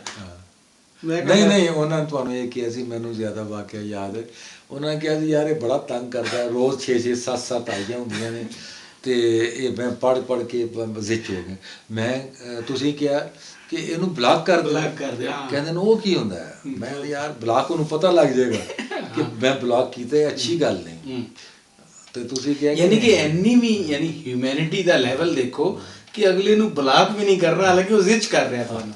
ਅੱਛਾ ਉਹ ਮੁਨੀਰ ਨਿਆਜ਼ੀ ਸਲੀਮ ਕਾਸ਼ਰ ਸਾਹਿਬ ਦਾ ਇਹ ਮੌਕਫ ਸੀਗਾ ਕਿ ਆਉਣ ਵਾਲੀ ਇੱਕ ਕਿਤਾਬ ਸੀ ਜਿਹੜੀ ਸਲੀਮ ਉਰ ਰਹਿਮਾਨ ਨੇ ਲਿਖੀ ਸੀ। ਸਲੀਮ ਉਰ ਰਹਿਮਾਨ ਜਾ ਚੁੱਕੇ ਸੀ ਸਾਥ ਨਾਲ ਮੁਲਾਕਾਤ ਕੋਈ ਇੰਗਲੈਂਡ ਜਾ ਰਹੇ। ਇੰਗਲੈਂਡ ਚਲੇ ਗਏ ਸੀ। ਇਹ ਵੀ ਨਹੀਂ ਸੀ ਪਤਾ, ਸਾਨੂੰ ਤਾਂ ਪਤਾ ਹੀ ਨਹੀਂ ਸੀ। ਅੱਛਾ, ਉਹ ਕਹਿੰਦੇ ਸੀ ਕਿ ਇਹ ਜਿਹੜਾ ਮੁਨੀਰ ਨਿਆਜ਼ੀ ਨੇ ਉਹਦਾ ਚਰਬਾ ਕੀਤਾ। ਉਹ ਕਿਤਾਬ ਆਉਣ ਵਾਲੇ ਜਦੋਂ ਮੈਂ ਪੜ੍ਹੀ, ਉਹਦੇ ਚੀਕਾਂ ਦੇ ਲਫ਼ਜ਼ ਸੀ, ਖੌਫ ਦਾ ਲਫ਼ਜ਼ ਸੀਗਾ ਥੋੜ੍ਹਾ ਜਿਹਾ, ਲੇਕਿਨ ਉਹ ਗੱਲ ਨਹੀਂ ਸੀ ਜਿਹੜੀ ਮੁਨੀਰ ਨਿਆਜ਼ੀ 'ਚ। ਬਾਅਦ ਅਸਾਂ ਮੈਂ ਜਦੋਂ ਇੰਗਲੈਂਡ ਮੁਸ਼ਾਇਰੇ ਪੜ੍ਹਨ ਗਿਆ, ਸਾਬਰ ਰਜ਼ਾ ਸਾਹਿਬ ਬੁਲਾਉਂਦੇ ਰਹੇ 6-7 ਸਾਲ ਪੂਰੇ, 97-95 ਤੋਂ ਲੈ ਕੇ ਤੇ ਅੱਗੇ। ਉਹ ਸਲੀਮ ਰਹਿਮਾਨ ਸਾਹਿਬ ਨਾਲ ਮੁਲਾਕਾਤ ਹੋਈ, ਬਹੁਤ ਅੱਛੇ ਨਫੀਸ ਇਨਸਾਨ। ਲੇਕਿਨ ਗੱਲ ਇਹ ਹੈ ਕਿ ਕੋਈ ਲਫ਼ਜ਼ ਦੇ ਨਾਲ, ਲਫ਼ਜ਼ਾਂ ਨਾਲ ਨਹੀਂ ਪੜ੍ਹਦੀ ਗੱਲ, ਤੇ ਹੁੰਦੀ ਕਿ ਕੀ ਵਕਤ ਤੋਂ ਅੱਗੇ ਲੰਘ ਜਾਣ ਦੀ ਸਜ਼ਾ, ਬੰਦਾ ਇਕੱਲਾ ਰਹਿ ਜਾਂਦਾ। ਇਹ ਛੋਟੀ ਜਿਹੀ ਨਜ਼ਮ ਆਉਂਦੀ ਹੈ ਬਸ। ਜਾਂ ਫਿਕਰੇ, ਉਦੋਂ ਮੁਨੀਰ ਨਿਆਜ਼ੀ ਦੇ ਫਿਕਰੇ ਕਦੋਂ ਮਸ਼ਹੂਰ ਹੋਏ ਨੇ, ਇਹ ਵੀ ਤੁਹਾਨੂੰ ਪਤਾ? ਜੀ ਜੀ, ਬਿਲਕੁਲ ਬਿਲਕੁਲ। ਨਹੀਂ ਪਤਾ। ਇਹ ਅਸੀਂ ਕੀ ਉਸ ਵਿੱਚ ਬੰਦੇ ਸਾਬਰ ਰਜ਼ਾ, ਸਾਬਰ ਜ਼ਫਰ ਇੱਕ ਸ਼ਾਇਰ ਸੀ, ਕਰਾਚੀ ਚਲੇ ਗਏ ਨਾ, ਔਰ ਬੜੇ ਉਹ ਅਸਲ ਇੰਪੋਰਟੈਂਟ ਸ਼ਾਇਰ, ਜ਼ਿਲ੍ਹਾ ਸਿਆਲਕੋਟ ਦੇ ਰਹਿਣ ਵਾਲੇ। ਹਾਂ ਜੀ ਹਾਂ। ਔਰ ਮੈਨੂੰ ਸਾਰਾ ਪਤਾ ਹੈ ਸਿਆਲਕੋਟ ਦਾ ਵੀ, ਇੱਥੋਂ ਦਾ ਵੀ ਸਾਰਾ। ਔਰ ਇਹ ਵੀ ਤੁਹਾਨੂੰ ਦੱਸਦੇ ਹਾਂ ਕਿ ਸਾਬਰ ਜ਼ਫਰ ਸਾਹਿਬ ਇੱਕ ਐਸੇ ਸ਼ਾਇਰ ਸੀ ਜਿਹੜੇ ਸੈਲਫ ਸੈਂਟਰਡ ਸੀ। ਉਦੋਂ ਵੀ ਛੋਟਾ ਜਿਹਾ ਕੱਦ ਸੀਗਾ, ਹੁਣ ਵੀ ਉੱਥੇ ਵੀ। ਬਹਰਹਾਲ ਮੈਂ ਤੇ ਹਰ ਇੱਕ ਦੀ ਰੈਸਪੈਕਟ ਕਰਨਾ। ਬੈਠੇ ਸੀਗੇ ਤੇ ਕਿਸੇ ਨੇ ਉਹਨੂੰ ਆ ਕੇ ਕਿਤਾਬ ਦਿੱਤੀ, ਟੀ ਹਾਊਸ ਦੇ ਕੇ ਉਹ ਚਲਾ ਗਿਆ, ਤੇ ਉਹਨੇ ਕਿਤਾਬ ਟੀ ਹਾਊਸ ਦੇ ਵਿੱਚ ਹੀ ਇੱਦਾਂ ਫਾੜ ਕੇ ਸੁੱਟ ਦਿੱਤੀ। ਇਹ ਅਕਬਰ ਹਮੀਦੀ ਦੀ ਕਿਤਾਬ ਸੀ, ਬੱਕੀ ਗਜ਼ਲ ਪੰਜਾਬ। ਹਾਂ, ਨਹੀਂ ਉਸ ਵੇਲੇ ਦੀ ਗੱਲ ਹੈ, ਮੈਨੂੰ ਕਿਤਾਬ ਦਾ ਨਾਂ ਨਹੀਂ ਯਾਦ। ਅੱਛਾ, ਹਾਂ, ਉਹਨਾਂ ਦੀ ਪੰਜਾਬੀ ਕਿਤਾਬ। ਨਹੀਂ, ਪੰਜਾਬੀ ਨਹੀਂ, ਉਰਦੂ ਦਾ ਸ਼ਾਇਰ ਹੈ। ਇਹ ਤੇ ਉਰਦੂ ਦਾ ਸ਼ਾਇਰ ਹੈ ਨਾ, ਸਾਬਰ ਜ਼ਫਰ ਤੇ ਉਰਦੂ ਦਾ ਸ਼ਾਇਰ ਹੈ, ਲੇਕਿਨ ਪੰਜਾਬੀ ਵੀ ਸ਼ਾਇਰੀ ਕੀਤੀ ਹੋਣੀ। ਹਾਂ, ਕੀਤੀ ਹੋਣੀ ਨਾ ਥੋੜੀ ਬਹੁਤੀ। ਤੇ ਸਾਬਰ ਜ਼ਫਰ ਨੇ ਪੁੱਛਿਆ ਮੁਨੀਰ ਨਿਆਜ਼ੀ ਦੀ, ਪਹਿਲਾ ਫਿਕਰਾ ਇਹ ਆਇਆ ਉਹਦਾ ਸਾਹਮਣੇ ਕਿ ਅਦਬ ਵਿੱਚ ਮੇਰਾ ਕੀ ਮਕਾਮ ਹੈ। ਇਹ ਸਾਬਰ ਜ਼ਫਰ ਨੇ ਪੁੱਛਿਆ ਮੁਨੀਰ ਨਿਆਜ਼ੀ ਨੂੰ। ਜੀ, ਅੱਛਾ। ਤੇ ਇਹ ਕੋਟ ਹੋਣਾ ਸ਼ੁਰੂ ਹੋ ਗਿਆ ਕਿ ਮੁਨੀਰ ਨਿਆਜ਼ੀ ਨੇ ਕਿਹਾ ਕਿ ਤੇਰਾ ਤੇ ਮਕਾਮ ਦੀ ਹਾਲੇ ਮੀਮ ਵੀ ਨਹੀਂ ਬਣੀ, ਤੂੰ ਕਿੱਥੇ ਬੈਠਾ। ਲੇਕਿਨ ਹੁਣ ਉਹਦੀ ਮੀਮ ਵੀ ਬਣ ਗਈ, ਮਕਾਮ ਵੀ ਬਣ ਗਿਆ। ਹਾਂ, ਨਹੀਂ, ਉਹ ਜਦੋਂ ਉਹਨੇ ਪੁੱਛਿਆ ਸੀਗਾ ਉਦੋਂ ਵਾਲੇ ਉਠਾ ਨਹੀਂ ਸੀਗਾ, ਲੇਕਿਨ ਉਹਨੂੰ ਪਤਾ ਸੀ ਜਮਾਲ ਇਹਸਾਨੀ ਵਾਂਗੂ ਕਿ ਮੈਂ ਅੱਗੇ ਜਾਣਾ। ਹੁਣ ਜੀ ਜੀ ਜੀ, ਡਾਕਟਰ ਸਾਹਿਬ, ਤੁਹਾਡਾ ਮੈਂ ਦੇਖਿਆ ਕਿ ਤੁਹਾਡਾ, ਜਿਵੇਂ ਅਸੀਂ ਜ਼ਿਕਰ ਕੀਤਾ ਕਿ ਤੁਸੀਂ ਬਹੁਤ ਸਾਰੇ ਲੋਕਾਂ ਨੂੰ ਇੰਟਰੋਡਿਊਸ ਕਰਾਇਆ। ਤੁਹਾਡਾ ਇੱਕ PTV ਦੇ ਵਿੱਚ ਪ੍ਰੋਗਰਾਮ, ਜਦੋਂ PTV, ਮੈਂ ਸਮਝ ਗਿਆ ਜੀ, ਉੱਥੇ ਚਕਲਾਲਾ ਚ ਹੁੰਦਾ ਸੀ, ਸਾਂਝਾਂ ਦੇ ਨਾਂ ਤੋਂ ਚੱਲਦਾ ਰਿਹਾ, ਜਿਹੜਾ ਬਾਅਦ ਦੇ ਵਿੱਚ ਸੰਜਾਲੀਆਂ ਦੇ ਨਾਂ ਤੋਂ ਵੀ ਚੱਲਦਾ ਰਿਹਾ। ਅੱਛਾ, ਉੱਥੇ ਸਾਂਝਾ, ਜਦੋਂ ਸਾਂਝਾ ਸੀਗਾ ਨਾ, ਤੇ ਉਹ ਚਕਲਾਲਾ 'ਚ ਉਦੋਂ ਹੁੰਦਾ ਸੀ ਇਹਨਾਂ ਦਾ, ਤੇ ਮੈਂ ਜਾਂਦਾ ਸੀ ਉਦੋਂ ਮੈਂ ਆ ਗਿਆ ਹੋਇਆ ਸੀ ਇੱਥੇ, ਤੇ ਪਾਰਟੀਸਪੈਂਟ ਦੇ ਤੌਰ 'ਤੇ। ਬਾਅਦ ਅਸਾਂ ਮੈਂ 6-7 ਸਾਲ ਉਹਦਾ ਕੰਪੇਅਰ, ਔਰ ਇੱਕ ਤਰ੍ਹਾਂ ਜਿਹੜਾ ਪ੍ਰੋਡਿਊਸਰ ਹੁੰਦਾ ਸੀ ਨਾ, ਯਾਨੀ ਇੱਦਾਂ ਤੁਸੀਂ ਸਮਝੋ ਕਿ ਪ੍ਰੋਡਿਊਸਰ ਬਦਲਦੇ ਰਹਿੰਦੇ ਨੇ, ਇੱਕ ਜਾਂਦਾ ਦੂਜਾ ਆਉਂਦਾ। ਤੇ ਉਹ ਜਦੋਂ ਵੀ ਕੋਈ ਨਵਾਂ ਪ੍ਰੋਡਿਊਸਰ ਆਉਂਦਾ ਸੀ, ਲੋਕ ਮੈਨੂੰ ਕਹਿੰਦੇ ਸੀ ਉਹ ਪ੍ਰੋਡਿਊਸਰ ਬਦਲ ਗਿਆ ਫਲਾਂ। ਮੈਂ ਕਿਹਾ ਕੋਈ ਗੱਲ ਨਹੀਂ, ਆਪੇ ਲੱਭ ਲਏਗਾ ਮੈਨੂੰ। ਔਰ ਇਟ ਹੈਪਨਡ, ਉਹਨਾਂ 'ਚ ਸ਼ਾਇਦ ਵੀ ਸੀਗਾ। ਤੇ ਉਹ ਮੈਂ ਉਸੇ ਪ੍ਰੋਗਰਾਮ ਵਿੱਚ ਚਕਲਾਲਾ ਤੋਂ ਹੀ ਪਹਿਲਾ ਪੰਜਾਬੀ ਦਾ ਮਜ਼ਾਹੀਆ ਮੁਸ਼ਾਇਰਾ TV ਤੇ ਮੈਂ ਕਰਾਇਆ। ਯਾਨੀ ਕਿ you are the founder of, ਹਾਂ, ਫਾਊਂਡਰ ਜੀ, humorist poetry in Punjabi on PTV। ਜਨਾਬ, ਇਹ ਨਹੀਂ, 3 ਜਗ੍ਹਾ ਤੇ ਵੀ। ਉਹ ਪਹਿਲੇ ਸੀਗਾ, ਫਿਰ ਮੁਨੱਵਰ ਹਾਸ਼ਮੀ ਰੇਡੀਓ ਦੇ ਉੱਤੇ ਸੀਗਾ। ਐਵੇਂ ਉਰਦੂ ਦੀ ਗੱਲ ਵਿੱਚ ਆ ਜਾਏਗੀ, ਲੇਕਿਨ ਮੁਨੱਵਰ ਹਾਸ਼ਮੀ ਪ੍ਰੋਡਿਊਸਰ ਸੀਗਾ। ਮੈਂ ਕੰਪੇਅਰ ਕਰਦਾ ਸੀ ਕੋਈ, ਤੇ ਮੈਂ ਉਹਨੂੰ ਕਿਹਾ ਕਿ ਮਜ਼ਾਹੀਆ ਮੁਸ਼ਾਇਰਾ ਕਰਾਏ। ਕਹਿੰਦਾ ਈਦ ਦਾ ਪ੍ਰੋਗਰਾਮ ਦੱਸੋ। ਪ੍ਰੋਡਿਊਸਰ ਇਸ ਤਰ੍ਹਾਂ ਕਿ ਪ੍ਰੋਡਿਊਸਰ ਕੋਲ ਵੀ ਇੰਨੇ ਪ੍ਰੋਗਰਾਮ ਨਹੀਂ ਹੁੰਦੇ ਸੀਗੇ, ਸਾਰੇ ਸਰਕਾਰੀ ਮੁਲਾਜ਼ਮ ਨੇ। ਤੇ ਮੈਂ ਤੇ ਸ਼ੌਕ ਰੱਖਦਾ ਸੀ ਕਿ ਦੱਸੋ ਜੀ ਕੋਈ ਨਵਾਂ ਕੀ ਪ੍ਰੋਗਰਾਮ ਹੋ ਸਕਦਾ। ਮੈਂ ਕਿਹਾ ਈਦ 'ਤੇ ਮੁਸ਼ਾਇਰਾ ਕਰਾਓ। ਤੇ ਮੁਨੱਵਰ ਹਾਸ਼ਮੀ ਕਹਿੰਦਾ ਯਾਰ ਸ਼ਾਇਰ ਕਿੰਨੇ ਨੇ? 4। ਮੈਂ ਕਿਹਾ ਯਾਰ ਨਹੀਂ, ਸ਼ਾਇਦ ਮੈਂ ਲੱਭ ਲਾਂਗਾ, 10-11 ਹੈਗੇ ਨੇ। ਕਹਿੰਦਾ ਫਿਰ ਕੰਪੇਅਰਿੰਗ ਤੂੰ ਕਰੇਗਾ। ਇਹ ਮੈਂ ਕਿਹਾ ਮੈਂ ਕਰਾਂਗਾ।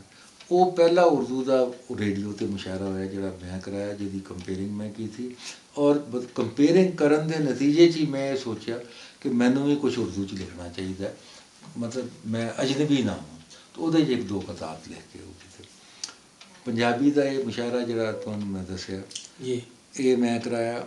ਔਰ ਇਹ 2 ਮੁਸ਼ਾਇਰੇ ਕਰਾਏ, ਨਿਆਜ਼ ਸਵਾਤੀ ਸਰਫਰਾਜ਼ ਸ਼ਾਹ ਨੂੰ ਕਿਹਾ ਯਾਰ, ਇਹ ਕਹਿੰਦਾ ਮੈਂ ਪੰਜਾਬੀ 'ਚ ਨਹੀਂ। ਮੈਂ ਕਿਹਾ ਤੂੰ ਉਰਦੂ ਵਾਲੀ ਨੂੰ ਕਿਸੇ ਨੂੰ ਪੰਜਾਬੀ 'ਚ ਕਰ ਦੇ। ਅੱਛਾ। ਹਾਂ, ਇਹਨੇ ਫਿਰ ਕੀਤੀ, ਉਹ ਇੱਕ ਪੰਜਾਬੀ 'ਚ ਤਰਜਮਾ ਕੀਤੀ, ਆਪਣੀ ਕਰਕੇ ਸੈੱਟ ਕਰ ਲਈ। ਅਨਵਰ ਮਸੂਦ ਤੇ ਹੈ ਹੀ ਪੰਜਾਬੀ ਦਾ ਸੀ, ਨਿਆਜ਼ ਸਵਾਤੀ ਇਹ ਉਹ 8-10 ਸ਼ਾਇਦ ਅੱਛਾ ਗਿਆ, 2 ਦਫਾ ਹੋਇਆ। ਫਿਰ ਉਰਦੂ ਦਾ ਜਿਹੜਾ ਪਹਿਲਾ ਕੁੱਲ ਪਾਕਿਸਤਾਨ ਕਿਸ਼ਤੇ ਜ਼ਾਫਰਾਨ ਪਹਿਲਾ ਮੁਸ਼ਾਇਰਾ, ਉਹ ਵੀ ਮੈਂ ਹੀ ਅਰੇਂਜ ਕੀਤਾ। ਆਗਾ ਨਾਸਿਰ ਸਾਹਿਬ ਸੀਗੇ, TV ਦੇ MD ਸੀ, ਤੇ ਮੈਂ ਉਹਨਾਂ ਦੇ ਪਿੱਛੇ ਜ਼ਮੀਰ ਸਾਹਿਬ ਦੇ ਨਾਲ ਲੱਗਾ ਰਹਿੰਦਾ ਸੀ। ਇੱਕ ਦਿਨ ਉਹਨਾਂ ਦਾ ਫੋਨ ਖੁਦ ਆਇਆ, ਆਗਾ ਸਾਹਿਬ ਬੜੇ नफीस और बड़े डाउन टू अर्थ बंदे, इनाम तुम बहुत अरसे से लगे हुए हो, तो ये आ गया मौका। वो सीगा बेनज़ीर का जो इंतखाब जीती है, जो पहला जियाउल बात है, तो उन्हें क्या उसके दरमियान हम डालेंगे। वो पहला मुशायरा से जरा किया गया जिहदे च वीर अबू जरी भी पंजाबी का शायर आया, उर्दू च पढ़िया, ये उर्दू का सी। जफर इकबाल भी सी। ਉਹਦਾ ਨਤੀਜਾ ਇਹ ਹੋਇਆ ਕਿ ਉਹ ਫਿਰ 2-3 ਵਾਰੀ ਚੱਲਿਆ, ਤੇ ਅੱਗੇ ਕਿਸ਼ਤੇ ਜ਼ਾਫਰਾਨ 2, 3, ਫਿਰ ਉਹਦੇ ਬਾਅਦ ਸਾਲਾਨਾ ਚੱਲਦੇ ਰਹੇ। ਇਹ ਇੱਕ ਠਰਕ ਜਾਂ ਸ਼ੌਕ ਜਾਂ ਇਨੀਸ਼ੀਏਟਿਵ ਦੀ ਗੱਲ ਹੈ। ਡਾਕਟਰ ਸਾਹਿਬ, ਇਹਦੇ ਵਿੱਚ ਤੁਸੀਂ ਇੱਕ ਐਕਸਕਲੂਸਿਵ ਪ੍ਰੋਗਰਾਮ ਕੀਤਾ ਸੀ, ਤਾਰਕ ਅਜ਼ੀਜ਼ ਜਿਹੜੇ ਕੰਪੇਅਰ ਵੀ ਰਹੇ, ਹਮਜ਼ਾਦ ਦਾ। ਹਾਂ, ਉਹਦੀ ਪਹਿਲੀ ਪੰਜਾਬੀ ਦੀ ਕਿਤਾਬ ਆਈ ਹਮਜ਼ਾਦ ਦਾ ਦੁੱਖ।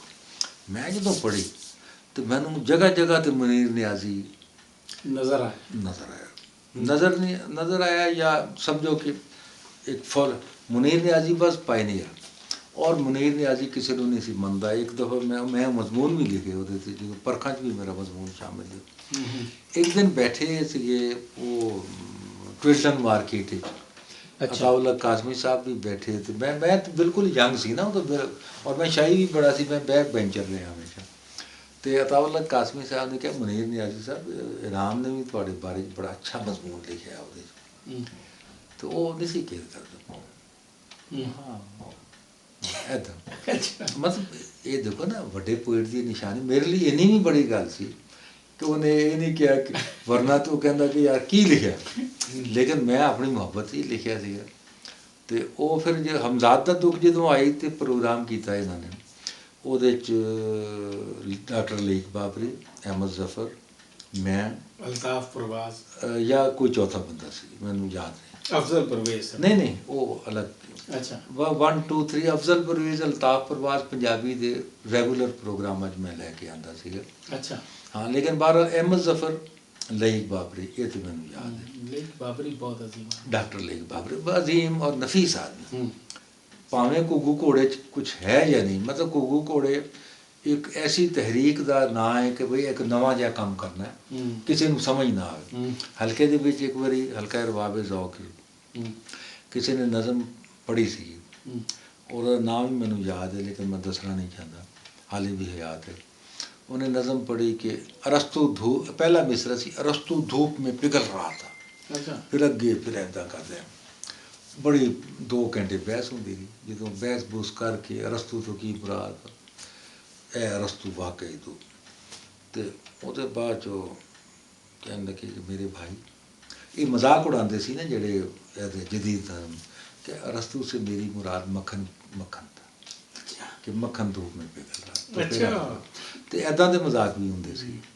ਅੱਛਾ, ਬਹਰਹਾਲ ਉਸ ਕਿਤਾਬ ਦੀ ਤਕਰੀਬ ਵਿੱਚ ਮੈਂ ਉਹ ਜਿਹੜਾ ਸੀ ਹਮਜ਼ਾਦ ਦਾ ਦੁੱਖ, ਉਹਦੇ 'ਚ ਮੈਂ ਜ਼ਿਕਰ ਕੀਤਾ ਬੜੀ ਮੁਹੱਬਤ ਦੇ ਨਾਲ ਕਿ ਵੀ ਇਹ ਸਾਰਾ ਕੁਛ ਠੀਕ ਹੈ। ਲੇਕਿਨ ਇਹ ਹੈ ਕਿ ਇਹਦੇ 'ਚ ਨਾ ਬਹੁਤ ਸਾਰੀਆਂ ਮੁਨੀਰ ਨਿਆਜ਼ੀ ਦੀਆਂ ਨਜ਼ਮਾਂ ਨੂੰ ਉਲਝਬਾਜ਼ੀ ਲਵਾਈ ਗਈ। ਇਹਦੇ ਉੱਤੇ ਲਈ ਉਹ ਔਰ 2 ਗੱਲਾਂ ਮੈਂ ਕੀਤੀਆਂ। ਦੂਸਰੀ ਗੱਲ ਇਹ ਕੀਤੀ ਕਿ ਪੰਜਾਬੀ ਨਜ਼ਮ ਨੂੰ ਜਦੋਂ ਅਸੀਂ ਦੇਖਦੇ ਤਾਂ ਸ਼ਰੀਫ ਪੁੰਜਾਈ, ਬਾਕੀ ਸਿੱਦੀਕੀ ਤੇ ਮੁਨੀਰ ਨਿਆਜ਼ੀ, ਸਾਨੂੰ ਇਹ 3 ਹੀ ਬੰਦੇ, ਮੈਨੂੰ 3 ਬੰਦੇ ਲੱਭਦੇ ਨੇ ਜਿਨ੍ਹਾਂ ਨੇ ਕੋਈ ਰਸਤੇ ਦਿੱਤੇ ਨੇ। ਸ਼ਰੀਫ ਪੁੰਜਾਈ ਸਾਹਿਬ ਨੇ ਇਹ ਰਸਤਾ ਦਿੱਤਾ ਗਰੀਬ ਦਾ ਕਿ ਬੁੱਢੇ ਬਾਰੇ ਟੋਕਰੀ ਕਿਉਂ ਟੋਵੇ, ਅਤੇ ਜਿਹੜਾ ਹੈਗਾ ਬਾਕੀ ਸਿੱਦੀਕੀ ਨੇ ਹੈਲੂਸੀਨੇਸ਼ਨ ਦਿੱਤੀ ਕਿ ਗੱਡੀ ਲੰਘ ਗਈ, ਪਿੱਛੇ ਰਹਿ ਗਿਆ, ਬਾਂ ਕਰਦਾ ਟੀਚਰ, ਹੈਲੂਸੀਨੇਸ਼ਨ ਹੈ ਕਿ ਬਸ ਸੋਚਦੇ ਰਹਿ ਜਾਓ ਛਾਂ। ਅੱਛਾ, ਜਾਂ ਇੱਥੇ ਡਰਨਾ, ਬੱਚੇ ਖੇਡਣ। ਅਤੇ ਮੁਨੀਰ ਨਿਆਜ਼ੀ ਨੇ, ਮੈਂ ਕਿਹਾ ਉਹਨੇ ਦਿੱਤਾ ਰੂਹੀ ਅਸਲ ਖੌਫ। ਉਹਦੀ ਪੋਇਟਰੀ ਦੇ ਅੰਦਰ ਇੱਕ ਖੌਫ ਮੌਜੂਦ ਹੈ ਜੀ, ਹਰ ਜਗ੍ਹਾ 'ਤੇ ਜਿੱਥੇ ਦੇਖੋਗੇ ਨਾ, ਅਤੇ ਤੁਹਾਨੂੰ ਖੌਫ, ਚੀਕਾਂ, ਇਹ ਡੈਣਾ ਮਾਰਨ ਔਰ ਸ਼ਹਿਰ ਦੇ ਮਕਾਨ, ਪੂਰਾ ਇੱਕ ਅਲਾਮਤੀ ਨਿਜ਼ਾਮ। ਅਲਾਮਤੀ ਨਿਜ਼ਾਮ ਲੇਕਿਨ ਸਮਝ ਆਉਂਦਾ ਹੂੰ ਪੂਰਾ ਸਾਨੂੰ ਸਮਝ ਆਉਂਦਾ। ਉਹਦੀ ਇੱਕ ਹੋਰ ਵੀ ਉਹਨੇ ਸੇ ਕਤਰ ਦੇ ਅਲਮੀਏ ਤੇ 2 ਡਰਾਮੇ ਵੀ ਉਹਨੇ ਲਿਖੇ ਸੀਗੇ ਜੀ ਛੋਟੇ ਛੋਟੇ ਜਿਹੇ। 2 ਭਰਾਵਾਂ ਦਾ ਕਿੱਸਾ। ਹਾਂ 2 ਭਰਾਵਾਂ ਦਾ ਕਿੱਸਾ, ਉਹ ਵੀ ਕਮਾਲ ਦੇ ਨੇ ਨਾ ਕਿ ਬੰਦੇ ਦੀ ਸ਼ਕਲ ਬਦਲ ਜਾਂਦੀ। ਇੱਕ ਹੋਰ ਗੱਲ ਤੁਹਾਨੂੰ ਦੱਸਾਂ, ਜੀ ਡਾਕਟਰ ਮੁਨੀਰ ਨਿਆਜ਼ੀ ਸਾਹਿਬ ਕੋਈ ਕਿਤਾਬ ਮੇਰਾ ਨਹੀਂ ਖਿਆਲ ਕਿ ਪੜ੍ਹਦੇ ਸੀ। ਸਾਹਿਬ। ਅੱਛਾ ਹਾਂ ਕਿਸੇ ਕੋਈ ਸ਼ਾਇਰ ਕਿਤਾਬ ਦੇਵੇ ਜਾਂ ਅਵਲ ਪਰੇ ਹੀ ਕਰ ਦਿੰਦੇ ਸੀਗੇ। ਉਹ ਅਸਰ ਨਹੀਂ ਸੀ ਲੈਣਾ ਚਾਹੁੰਦਾ, ਅੱਛਾ ਆਪਣੀ ਅਸਲੀ ਸ਼ਾਇਰੀ ਦਾ ਜੋ ਅਸਰ ਆਪਣੀ ਨਹੀਂ ਸੀ ਉਹਦੀ ਲੈਣਾ। Surroundings Number one। ਅਸਰ ਨਹੀਂ ਲੈਂਦੇ, ਉਹ ਖੁਦ ਹੀ ਨੰਬਰ 1। ਹੂੰ। ਨੰਬਰ 2 ਉਹਦੇ ਸਰਾਣੇ 'ਚ ਮੈਂ ਜਾਂਦਾ ਰਿਹਾ ਨਾ, ਉਹ ਬਾਅਦ ਉਹਨਾਂ ਦੇ ਘਰ, ਕਿਉਂਕਿ ਇੱਕ ਅਕੀਦਤ ਸੀ ਸਾਡੀ ਤੇ ਉਹਨਾਂ ਦੇ ਸਰਾਣੇ 'ਚ ਜਾਸੂਸੀ ਡਾਈਜੈਸਟ ਪਈ ਹੁੰਦੀ ਸੀ। ਅੱਛਾ ਉਹ ਜਿਹਨਾਂ ਜਿੰਨਾ ਪਰੀਆਂ ਦੀ ਖੌਫ ਦੀ ਤੁਸੀਂ ਸਮਝਿਆ ਨਾ, ਉਹ 2 ਭਰਾਵਾਂ ਦਾ ਕਿੱਸਾ ਵੀ ਸਾਰਾ ਉਹ ਹੀ ਹੈ ਨਾ। ਜੀ ਦੂਜਾ ਅੱਛਾ ਉਹ ਪੜ੍ਹਦੇ ਸੀ। ਉਹ ਆਪਣੀ ਫਿਜ਼ਾ ਉਹਨਾਂ ਨੇ ਬਣਾਈ ਹੋਈ ਫਿਜ਼ਾ ਸੀ। ਬਣਾਈ। ਉਸ ਫਿਜ਼ਾ 'ਚੋਂ ਸ਼ੇਰ ਕੱਢਦੇ ਸੀ, ਕਿਸੇ ਤੋਂ ਮੁਤਾਸਰ ਹੋ ਕੇ ਨਹੀਂ ਸੀ ਕਰਦੇ। ਨਤੀਜਾ ਇਹ ਕਿ ਉਹ ਬਿਲਕੁਲ ਅਲੱਗ ਹੀ ਲਾਈਨ ਉਹਨਾਂ ਨੇ ਲੈ ਲਈ। ਹੂੰ ਪੰਜਾਬੀ ਦੀ ਗੱਲ ਕਰ ਰਹੇ ਹਾਂ, ਉਰਦੂ ਜਦੋਂ ਕਰੋਗੇ ਤਾਂ ਮੁਨੀਰ ਨਿਆਜ਼ੀ ਨੂੰ ਮੈਂ ਅਲੱਗ ਤੋਂ ਹੋਰ ਡਿਪਿਕਟ ਕਰਾਂਗਾ। ਅੱਛਾ ਉੱਥੇ ਮੈਂ ਗੱਲ ਕਰ ਦਿੱਤੀ ਹੈ।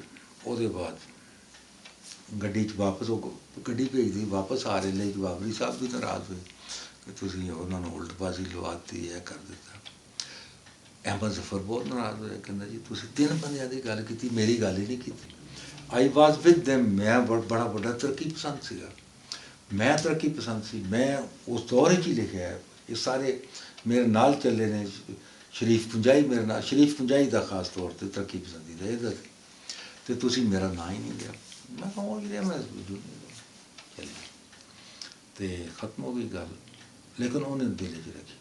ਫਿਰ ਮੈਂ ਜਦੋਂ ਥੀਸਿਸ ਵਿੱਚ ਲਿਖਿਆ, ਉਦੋਂ ਇੱਕ ਪ੍ਰੋਗਰਾਮ ਉਹ ਪ੍ਰੋਡਿਊਸਰ ਸੀ ਅਤੇ ਮੈਨੂੰ ਕੰਟਰੋਲਰ ਨੇ ਕਿਹਾ ਰੇਡੀਓ ਦੇ ਨੇ ਕਿ ਇੱਕ ਪ੍ਰੋਗਰਾਮ ਕਰਨਾ। ਮੈਂ ਕੀਤਾ। ਉਹ ਹੀ ਵਾਜ਼ ਪ੍ਰੋਡਿਊਸਰ ਅਤੇ ਕੰਟਰੋਲਰ ਨੇ ਬੁਲਾਇਆ ਅਤੇ ਉਹਨਾਂ ਨੂੰ ਤਾਰਫ ਕਰਾਇਆ ਕਿ ਅਹਿਮਦ ਜ਼ਫਰ ਸਾਹਿਬ, ਡਾਕਟਰ ਇਨਾਮ ਸਾਹਿਬ ਦਾ ਥੀਸਿਸ ਆਇਆ, ਅੱਛਾ ਇਹਦੇ ਉੱਤੇ ਕਰਨਾ। ਮੈਂ ਕਹਿੰਦਾ ਜੀ ਮੇਰਾ ਤਾਂ ਕੋਈ ਇਹਦੇ 'ਚ ਖਾਸ ਜ਼ਿਕਰ ਹੀ ਨਹੀਂ। ਅੱਛਾ ਇਹ ਇਹਨਾਂ ਨੇ ਕਿਹਾ ਅਹਿਮਦ ਜ਼ਫਰ ਸਾਹਿਬ, ਅਹਿਮਦ ਜ਼ਫਰ ਸਾਹਿਬ।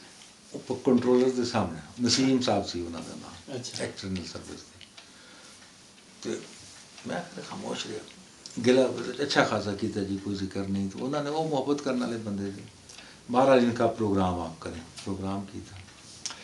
ਫਿਰ ਅਹਿਮਦ ਜ਼ਫਰ ਨੇ ਕੋਈ ਗੱਲ ਕੀਤੀ, ਬੜਾ ਮਜ਼ੇਦਾਰ। ਮੈਂ ਉਹਨਾਂ ਨੂੰ ਕਹਿੰਦਾ ਜੀ ਲੋਕੀ ਨਾਰਾਜ਼ ਹੁੰਦੇ ਨੇ ਕਿ ਤੁਸੀਂ ਮੇਰਾ ਜ਼ਿਕਰ ਨਹੀਂ ਕੀਤਾ। ਮੈਂ ਕਿਹਾ ਜੇ ਮੈਂ ਤੁਹਾਡਾ ਜ਼ਿਕਰ ਕਰ ਦਿੰਦਾ ਤਾਂ ਕੁਛ ਹੋਰ ਲੋਕੀ ਨਾਰਾਜ਼ ਹੋ ਜਾਣੇ ਸੀ ਅੱਛਾ ਉਸ ਸਤ੍ਹਾ 'ਤੇ। ਅੱਛਾ ਯਾਨੀ ਸ਼ਰੀਫ ਕੁੰਜਾਈ ਸਾਹਿਬ ਦੇ ਨਾਲ ਹੂੰ ਕਿ ਪਾਇਨੀਅਰਸ ਵਿੱਚ ਉਹ ਹੀ ਡਿਮਾਂਡਡ ਟੂ ਬੀ ਨਹੀਂ ਪਾਇਨੀਅਰ। ਮੈਂ ਕਿਹਾ ਸਰ ਬਹੁਤ ਸਾਰੇ ਪਾਇਨੀਅਰ ਸੀ, ਸ਼ਰੀਫ ਕੁੰਜਾਈ ਨਹੀਂ, ਹੋਰ ਵੀ ਲੋਕਾਂ ਨੇ ਲਿਖਿਆ, ਬਹੁਤ ਲਿਖਿਆ। ਉਸ ਲਾਟ 'ਚੋਂ ਇੱਕ ਅਮਰਤਾ ਪ੍ਰੀਤਮ ਉੱਠੀ ਹੈ ਅਤੇ ਇੱਕ ਮੁਨੀਰ ਆਪਣਾ ਸ਼ਰੀਫ ਕੁੰਜਾਈ ਉੱਠੇ, ਜਿਨ੍ਹਾਂ ਨੇ ਰਸਤੇ ਦਿੱਤੇ, ਬਣਾਏ। ਬਾਕੀ ਫਿਰ ਫੋਲੋਅਰ ਸੀ। ਅਤੇ ਤੁਸੀਂ ਇਹ ਵਜ੍ਹਾ ਫਰਮਾਇਆ ਕਿ ਤੁਹਾਡੇ ਦੋਸਤ ਨਾਰਾਜ਼ ਹੁੰਦੇ ਹੋਣਗੇ ਕਿ ਮੈਂ ਜ਼ਿਕਰ ਨਹੀਂ ਕੀਤਾ। ਲੇਕਿਨ ਜੇ ਮੈਂ ਜ਼ਿਕਰ ਕਰ ਦਿੰਦਾ ਤਾਂ ਮੇਰੇ ਦੋਸਤ ਨਾਰਾਜ਼ ਹੁੰਦੇ ਕਿ ਇਹ ਤੁਸੀਂ ਉਹਨੂੰ ਨਹੀਂ ਕੀਤਾ। ਯਾਨੀ ਅੱਛਾ ਉਹਦੇ ਬਾਅਦ ਵੀ ਆ ਕੇ ਨਾ ਫਿਰ ਮੈਂ ਅਹਿਮਦ ਜ਼ਫਰ ਦੀਆਂ ਕਿਤਾਬਾਂ ਸਾਰੀਆਂ ਪੜ੍ਹੀਆਂ। ਅੱਛਾ ਮੈਂ ਕਹਿੰਦਾ ਗੱਲ ਇਹ ਕਰਦਾ ਪਿਆ ਅਤੇ ਆਈ ਸ਼ੁੱਡ ਕ੍ਰਿਟਿਕ ਸ਼ੁੱਡ ਵੀ ਤਰਾਜ਼ੂ ਉਹਦੇ ਹੱਥ 'ਚ ਹੋਣਾ ਚਾਹੀਦਾ। ਫਿਰ ਮੈਂ ਪੜ੍ਹੀਆਂ ਦੁਬਾਰਾ ਇਸ ਗੱਲ ਤੋਂ ਬਾਅਦ। ਉਹ ਪੜ੍ਹਨ ਤੋਂ ਬਾਅਦ ਫਿਰ ਮੈਂ ਮੁਤਮਿਨ ਹੋ ਗਿਆ ਕਿ ਮੇਰਾ ਫੈਸਲਾ ਠੀਕ ਹੈ। ਉਹ ਲੈਵਲ ਨਹੀਂ, ਲੈਵਲ ਅੱਗੇ ਜਾ ਕੇ ਠੀਕ ਹੈ, ਉਹ ਜਿੱਥੇ ਕਿਤੇ ਜ਼ਿਕਰ ਆਉਂਦਾ ਅੱਛੇ ਸ਼ੇਰ ਦਾ ਹੋ ਜਾਂਦਾ। ਜੀ ਬਿਲਕੁਲ ਡਾਕਟਰ ਸਾਹਿਬ, ਅਸੀਂ ਹੁਣ ਆਪਣੇ ਇੰਟਰਵਿਊ ਦੀ ਇਖਤਤਾਮ ਦੀ ਤਰਫ ਜਾਂਦੇ ਹਾਂ। ਬਹੁਤ ਸਾਰੀਆਂ ਗੱਲਾਂ ਤੁਹਾਡੇ ਨਾਲ ਹੋ ਸਕਦੀਆਂ ਨੇ, ਕਰਨੀਆਂ ਨੇ, ਕਿਸੇ ਹੋਰ ਇੰਟਰਵਿਊ 'ਚ ਕਰਾਂਗੇ। ਹਾਂ ਬਸ ਤੁਸੀਂ ਇਹ ਦੱਸੋ ਕਿ ਆਖਰ ਕਨਕਲੂਡ ਅਸੀਂ ਇਹਨੂੰ ਕਰਨੇ ਆ। ਮੈਂ ਕੁਝ ਜ਼ਾਤੀ ਜ਼ਿੰਦਗੀ ਦੇ ਹਵਾਲੇ ਨਾਲ ਕਿ ਕਿਆ ਤੁਸੀਂ ਆਪਣੀ ਖਾਨਗੀ ਜ਼ਿੰਦਗੀ, ਤੁਹਾਡਾ ਇੱਕੋ ਹੀ ਮਾਸ਼ਾਅੱਲਾ ਬੱਚਾ ਹੈ ਹਸਨ, ਬੜਾ ਪਿਆਰਾ ਬੱਚਾ ਹੈ, ਔਰ ਤੁਸੀਂ ਆਪਣੀ ਜ਼ਾਤੀ ਜ਼ਿੰਦਗੀ ਦੇ ਹਵਾਲੇ ਨਾਲ ਕਿਆ ਮੁਤਮਈਨ ਹੋ, ਕਿਆ ਇਨਸਾਫ ਕਰ ਪਾਏ ਹੋ? ਇੱਕ ਸ਼ਾਇਰ ਦੀ ਜ਼ਿੰਦਗੀ ਕਿਹਾ ਜਾਂਦਾ ਹੈ ਕਿ ਬੜੀ ਲਾਉਬਾਲੀਪਨ ਦੀ ਹੁੰਦੀ ਹੈ। ਮੈਂ ਸਮਝ ਗਿਆ ਮੈਂ ਗੱਲ ਕਰਨਾ। ਜਿਹੜੀ ਬੁਨਿਆਦੀ ਗੱਲ ਹੈ ਨਾ ਕਿ ਜਿਹੜਾ ਸ਼ਾਇਰ ਹੈ ਜਾਂ ਅਦੀਬ ਹੈ, ਉਹਦੇ ਜਾਂ ਪੋਲੀਟੀਕਲ ਲੀਡਰ ਹੈ ਜਾਂ ਸੋਸ਼ਲ ਵਰਕਰ ਹੈ, ਉਹਦੇ ਬੇਸ਼ੁਮਾਰ ਕਸੀਰੁਲ ਆਬਾਬੀ, ਔਰ ਉਹਨੇ ਲੋਕਾਂ ਦੇ ਮਸਾਇਲ ਵੀ ਹੱਲ ਕਰਨੇ, ਉਹਨਾਂ ਨੇ ਆਪਣੇ ਵੱਲੋਂ ਬੰਦਾ ਕੋਸ਼ਿਸ਼ ਕਰਦਾ, ਔਰ ਕੋਸ਼ਿਸ਼ ਕਰਦਾ ਜਵਾਨੀ 'ਚ ਆਪਣੇ ਹਿਸਾਬ ਨਾਲ ਕੋਸ਼ਿਸ਼ ਕਰਦਾ, ਦਰਮਿਆਨੇ 'ਚ ਆਪਣਾ, ਬੁਢਾਪੇ 'ਚ, ਹਰ ਇਤਬਾਰ ਨਾਲ ਹਰ ਬੰਦਾ ਆਪਣੇ ਆਪ ਨੂੰ ਜਸਟੀਫਾਈ ਕਹਿੰਦਾ। ਜਿਹੜਾ ਬਦਮਾਸ਼ ਉਹ ਵੀ ਕਹਿੰਦਾ ਮੈਂ ਜਸਟੀਫਾਈਡ ਹਾਂ ਕਿਉਂਕਿ ਮੇਰੇ ਨਾਲ ਇਹ ਹੋਇਆ, ਫਲਾਂ ਆਇਆ, ਉਹਦਾ ਮੈਂਟਲ ਕੈਫੀਅਤ ਹੈ ਇੱਦਾਂ ਦੀ। ਅਤੇ ਬਸ ਮੈਂ ਸਮਝਦਾ ਕਿ ਜੋ ਕੁਝ ਵੀ ਹੈ ਇਹ ਠੀਕ ਠੀਕ that is the right time। ਅੱਛਾ ਡਾਕਟਰ ਸਾਹਿਬ, ਆਖਰੀ ਮੈਂ ਅਕਸਰ ਪੰਜਾਬੀ ਦੋਸਤਾਂ ਨੂੰ ਸਵਾਲ ਕਰਨਾ ਹੁੰਦਾ, ਕਿਆ ਤੁਸੀਂ ਜ਼ਿੰਦਗੀ 'ਚ ਕਦੀ ਪਿਆਰ ਕੀਤਾ? ਪਿਆਰ ਹੀ ਪਿਆਰ ਹੈ ਨਾ, ਹਰ ਇੱਕ ਨਾਲ ਪਿਆਰ ਹੈ। ਨਹੀਂ, ਮੇਰਾ ਮਤਲਬ ਅਸੀਂ ਪਿਆਰ ਤੋਂ ਜਦੋਂ ਵੀ ਗੱਲ ਕਰਨੇ ਆ ਤਾਂ ਪਿਆਰ ਤੋਂ ਪਤਾ ਖਾਤੂਨ ਨਾਲ ਪਿਆਰ ਹੈ। ਉਹ ਇੱਕ ਵੱਖਰੀ ਗੱਲ ਨੇ, ਇਹਦੇ ਉੱਤੇ ਬੜੀਆਂ ਗੱਲਾਂ, ਬੜੇ ਲੋਕਾਂ ਨੇ ਕੁਰੇਦਣ ਦੀ ਵੀ ਕੋਸ਼ਿਸ਼ ਕੀਤੀ।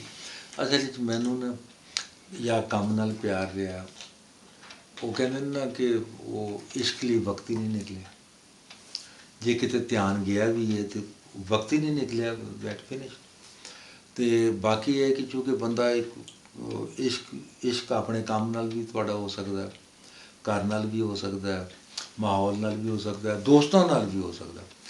ਕਿ ਮੈਂ ਵਾਕਈ ਜਿੱਦਾਂ ਕਾਸਮੀ ਸਾਹਿਬ ਦਾ ਨਾ ਕਿ ਉਹ ਇਸ਼ਕ ਦੀ ਹੱਦ ਤੱਕ ਆਪਣੇ ਦੋਸਤਾਂ ਨੂੰ ਪਿਆਰ ਕਰਦੇ, ਮਹਿਬੂਬ ਸਮਝਦੇ। ਅਤੇ ਮੇਰੇ ਲਈ ਵੀ ਸਾਰੇ ਦੋਸਤ ਜਿਹੜੇ ਨੇ ਮਹਿਬੂਬ ਹੀ ਨੇ। ਉਹ ਇਸ ਕਰਕੇ ਕਿ ਕੋਈ ਐਕਸਕਲੂਸਿਵ ਜਿਹੜਾ ਕੰਮ ਹੈ ਨਾ, ਉਹ ਜਿਹੜਾ ਸ਼ਾਇਰੀ ਲਈ ਜ਼ਰੂਰੀ ਹੁੰਦਾ, ਉਧਰ ਤਵੱਜੋ ਨਹੀਂ ਗਈ। ਹਾਂ, ਦੀਵਾਨ ਸਿੰਘ ਮਫਤੂਨ ਨੇ ਇੱਕ ਆਪਣਾ ਕੌਲ ਲਿਖਿਆ, ਦੀਵਾਨ ਸਿੰਘ ਮਫਤੂਨ ਜੀ ਬਹੁਤ ਵੱਡਾ, ਬਹੁਤ ਵੱਡਾ। ਉਹਨੇ ਲਿਖਿਆ ਕਿ ਜਿਹੜਾ ਆਵਾਮੀ ਰਾਈਟਰ ਹੋਵੇ, ਰਾਈਟਰ ਬਣਨਾ ਚਾਹੁੰਦਾ ਹੋਵੇ, ਜਾਂ ਉਹਨੂੰ ਸ਼ਾਦੀ ਨਹੀਂ ਕਰਨੀ ਚਾਹੀਦੀ। ਅੱਛਾ। ਹਾਂ, ਬਿਲਕੁਲ ਸਾਫ਼ ਲਿਖਿਆ। ਔਰ ਵਾਕਈ ਮੈਂ ਜਵਾਨੀ 'ਚ ਸਮਝਦਾ ਸੀ ਕਿ ਯਾਰ ਕੰਮ ਕਰਨ ਦਾ 2-2 ਵਜੇ ਤੱਕ ਕੰਮ ਕਰਕੇ 5-7 ਵਜੇ ਉੱਠ ਕੇ ਦਫ਼ਤਰ ਜਾਓ, ਫਿਰ ਸਾਰਾ ਦਿਨ ਇਹ ਕਰਦਿਆਂ ਅਤੇ ਵਿਚਾਰੇ ਔਰਤ ਨੂੰ ਤਾਂ ਤੁਸੀਂ ਟਾਈਮ ਹੀ ਨਹੀਂ ਦੇ ਸਕਦੇ। ਔਰ ਨਾ ਹੀ ਉਹ, ਇਹੋ ਹੀ ਵਜ੍ਹਾ ਕਿ ਮਗਰਬ ਵਿੱਚ ਜਿਹੜੇ ਸਾਡੇ ਬਹੁਤ ਸਾਰੇ ਬੰਦੇ ਗਏ ਹੋਏ ਸੀਗੇ, ਉਹਨਾਂ ਨੇ ਜਦੋਂ ਉੱਥੇ ਸ਼ਾਦੀ ਕੀਤੀ ਤਾਂ ਪਰੇਸ਼ਾਨ ਹੋ ਗਏ ਕਿਉਂਕਿ ਉੱਥੋਂ ਦਾ ਕਲਚਰ ਹੋਰ, ਉਹ ਕਹਿੰਦੇ ਜੀ ਮੀਆਂ ਬੀਵੀ ਇਕੱਠੇ ਜਾਣਗੇ। ਅਤੇ ਇਹ ਥੋੜ੍ਹਾ ਜਿਹਾ ਹੈ ਸਹੀ ਹੈ। ਉਹਨੇ ਦੀਵਾਨ ਸਿੰਘ ਮਫਤੂਨ ਦਾ ਕੌਲ ਬਿਲਕੁਲ ਠੀਕ ਹੈ ਕਿ ਡਿਪਰਾਈਵ ਹੋ ਜਾਂਦਾ। ਜਿੰਨੀ ਮਰਜ਼ੀ ਤੁਸੀਂ ਟਾਈਮ ਦੇ ਦਿਓ ਨਾ, ਭਾਈ ਸਾਹਿਬ ਤੁਸੀਂ 5 ਘੰਟੇ ਤੋਂ ਮੇਰੇ ਕੋਲ ਬੈਠੇ ਹੋ, ਠੀਕ ਹੈ, ਇਹ ਟਾਈਮ ਤਾਂ ਇਹਨਾਂ ਕੰਮਾਂ 'ਚ ਨਿਕਲ ਗਿਆ ਨਾ। ਟਾਈਮ ਤੁਸੀਂ ਕਰ, ਅੱਛਾ ਇੱਕ ਉਹਦਾ ਲਫ਼ਜ਼ ਕੁਛ ਮੈਂ ਕਹਿਣਾ ਨਹੀਂ ਚਾਹੁੰਦਾ। ਇੱਕ ਨੋਰਮਲ ਬੰਦੇ ਦਾ ਹੋਰ ਕੋਈ ਕੰਮ ਨਹੀਂ, ਉਹਨੇ ਸਵੇਰੇ ਦਫ਼ਤਰ ਜਾਣਾ, ਆ ਕੇ ਤੇ ਉਹਨੇ ਯਾਨੀ ਕਿ ਤੁਸੀਂ ਤਖਲੀਕਕਾਰ ਨੂੰ ਹਾਂ ਐਬਨਾਰਮਲ ਕਹਿ ਰਹੇ ਹੋ। ਐਬਨਾਰਮਲ ਤੇ ਹੁੰਦਾ, ਐਬਨਾਰਮਲ ਨਾ ਹੋਵੇ ਤਾਂ ਤਖਲੀਕ ਕਰ ਹੀ ਨਹੀਂ ਸਕਦਾ। ਅੱਛਾ। ਉਹ ਭਾਈ ਜੀ ਐਬਨਾਰਮਲ ਹੀ ਹੈ ਨਾ, ਜਿਹੜਾ ਰਾਤ ਸਾਰੀ ਜਾਗਦਾ ਰਹਿੰਦਾ, ਔਰ ਉਹਨੂੰ ਆਪਣੇ ਕਿਸੇ ਉਹਦਾ ਕੋਈ ਹੈ ਨਾ ਮਾਈਂਡ ਵਿੱਚ ਹੈ ਕਿ ਮੈਂ ਕੁਝ ਦੇ ਕੇ ਜਾਣਾ। ਉਹ ਤਖਲੀਕਕਾਰ ਹੋਵੇ, ਮੁਹੱਕਿਕ ਹੋਵੇ, ਕੋਈ ਵੀ ਹੋਵੇ, ਈਵਨ ਕੌਮੀ ਖਿਦਮਤਗਾਰ ਹੋਵੇ, ਲੀਡਰ ਹੋਵੇ, ਫਿਲੈਂਥਰੋਪਿਸਟ ਹੋਵੇ, ਸੋਸ਼ਲ ਵਰਕਰ ਹੋਵੇ, ਅਗਰ ਉਹ ਇਨ ਟਰੂ ਸੈਂਸ, ਅਗਰ ਉਹ ਟਰੂ ਸੈਂਸ ਵਿੱਚ ਹੈਗਾ ਤਾਂ ਉਹ ਤਾਂ ਹੀ will have to pay much more time for that, ਕਿਉਂਕਿ ਉਹਦਾ ਮਿਸ਼ਨ ਉਹ ਹੈ। ਇਹ ਜਿਹੜੇ ਨੇ ਇਹ ਤਾਂ ਨੋਰਮਲ ਹੈ ਨਾ ਕਿ ਰੋਟੀ ਤਾਂ ਉਹਨੇ ਖਾਣੀ, ਤੁਸੀਂ ਖਾਣੀ, ਪਾਣੀ ਨਹੀਂ ਪੀਓਗੇ, ਰੋਟੀ ਨਹੀਂ ਖਾਓਗੇ, ਇਸੇ ਤਰ੍ਹਾਂ ਤੁਸੀਂ ਘਰ ਵਸਾਉਣਾ, ਘਰ ਵੀ ਚੱਲਣਾ, ਇਹ ਟਾਈਮ ਕੱਟਦੇ ਜਾਂਦੇ। ਇੱਕ ਨੋਰਮਲ ਮੈਨ ਆਉਂਦਾ ਹੈ 4 ਵਜੇ ਤੋਂ ਲੈ ਕੇ 9 ਵਜੇ ਤੱਕ ਘਰ ਗੱਪਾਂ ਲਾ ਰਿਹਾ, TV ਦੇਖ ਰਿਹਾ, ਬੈਠੇ ਨੇ ਮੀਆਂ ਬੀਵੀ ਸਾਰੇ, ਅਤੇ you can not do, I can not. ਯਾਨੀ ਕਿ ਤੁਸੀਂ ਲਿਖਣ ਵਾਲੇ ਨੂੰ, ਤਖਲੀਕਕਾਰ ਨੂੰ, ਤਖਲੀਕਕਾਰ ਨਹੀਂ, ਮੁਹੱਕਿਕ ਤਖਲੀਕਕਾਰ ਮੈਂ ਬਹੁਤ ਸਾਰੇ ਤੁਹਾਨੂੰ ਪਿੱਛੇ ਗਿਣਵਾ ਦਿੱਤੇ। ਈਵਨ ਉਲਮਾਏ ਕਰਾਮ, ਇਹਨਾਂ ਨੂੰ ਤੁਸੀਂ ਦੁਨੀਆ ਤੋਂ ਵੱਖਰਾ, ਮੁਆਸ਼ਰੇ ਤੋਂ ਵੱਖਰਾ ਕਹਿ ਰਹੇ ਹੋ। ਫਿਰ ਲੀਡਰ ਨੇ ਨਾ, ਮੁਆਸ਼ਰੇ ਤੋਂ ਵੱਖਰੇ, they are not normal man. Normal man ਦਾ ਕੀ ਕੰਮ ਹੈ? ਉਹ ਕਹਿੰਦਾ ਜੀ ਮੈਨੂੰ 5,000 10,000 20,000 50,000 ਤਨਖਾਹ ਲੱਭ ਰਹੀ ਹੈ, ਜਾਂ ਉਹ ਬਿਜ਼ਨਸਮੈਨ ਹੈ, ਕਰਕੇ ਤੇ ਆ ਗਿਆ, ਚਲਾ ਗਿਆ। ਲੇਕਿਨ ਜਿਹੜਾ ਵੱਡਾ ਬਿਜ਼ਨਸਮੈਨ ਹੋਏਗਾ, ਜਿਹੜਾ ਵੱਡਾ ਆਲਮ ਹੋਏਗਾ, ਜਿਹੜਾ ਵੱਡਾ ਤਖਲੀਕਾਰ, ਸ਼ਾਇਰ, ਅਦੀਬ, ਅਤੇ ਫੈਮਿਲੀ ਡਿਸਟਰਬ ਹੁੰਦੀ ਹੋਵੇ। ਇਹ ਤਾਂ ਮੁਮਕਿਨ ਹੀ ਨਹੀਂ ਨਾ ਹੋਵੇ, ਕਿਉਂਕਿ ਫੈਮਿਲੀ ਸਿਸਟਮ ਹੋਰ ਚੀਜ਼ ਹੈ। ਉਹ ਨੋਰਮਲ ਬੰਦਿਆਂ ਲਈ ਜਿਹੜੇ 80-90% ਨੇ। ਬਾਕੀ ਜਿਹੜੇ ਜਿਨ੍ਹਾਂ ਨੇ ਲੀਡਰਸ਼ਿਪ ਕਰਨੀ ਹੈ, ਜਿਨ੍ਹਾਂ ਨੇ ਕੁਝ ਸਿਖਾਉਣਾ ਹੈ, ਦੱਸਣਾ ਹੈ, ਸਿੱਖਣਾ ਵੀ ਹੈ, ਸਿਖਾਉਣਾ ਵੀ ਹੈ, they need time to read and to give ਲੋਕਾਂ ਨੂੰ ਰੋਕ ਦੇਣਾ। ਡਾਕਟਰ ਸਾਹਿਬ ਤੁਹਾਡਾ ਬਹੁਤ ਸ਼ੁਕਰੀਆ, ਬੜੀ ਮੁਹੱਬਤ, ਬੜਾ ਪਿਆਰ, ਬੜੀ, ਮੈਂ ਫਿਰ ਕਹਾਂਗਾ ਕਿ ਤੁਹਾਡੇ ਕੋਲ ਟਾਈਮ ਲੈਣਾ ਔਰ ਇੰਨਾ ਟਾਈਮ ਲੈਣਾ ਇਹ ਮੇਰੀ ਖੁਸ਼ਕਿਸਮਤੀ ਹੈ। बस अज का दिन कोई बड़ा ही साथ दिन और मुबारक दिन है। तुसी बड़ी दफ़ा फरमाया भी और मैं बड़ी दफ़ा कोशिश भी की थी, ख्वाहिश भी सी और ख्वाहिश और कोशिश दोवें कट्ठियां ने। लेकिन बस कोई वो सारिया चीज़ां जिहड़ियां ना सर वो इन टाइम कट्ठियां होंदियां ना इको टाइम के उत्ते फिर वो फ्रेज बनती अज बन गई है। ਤੁਹਾਡਾ ਬਹੁਤ ਸ਼ੁਕਰੀਆ। ਤੁਹਾਨੂੰ ਅੱਲਾ ਖੁਸ਼ ਰੱਖੇ, ਮੁਹੱਬਤ ਪਿਆਰ ਔਰ ਦੁਆਵਾਂ 'ਚ ਯਾਦ ਰੱਖਣਾ। बड़ी मोहब्बत। खुदा हाफिज। खुदा हाफिज़। Thank you very much. बहुत शुक्रिया।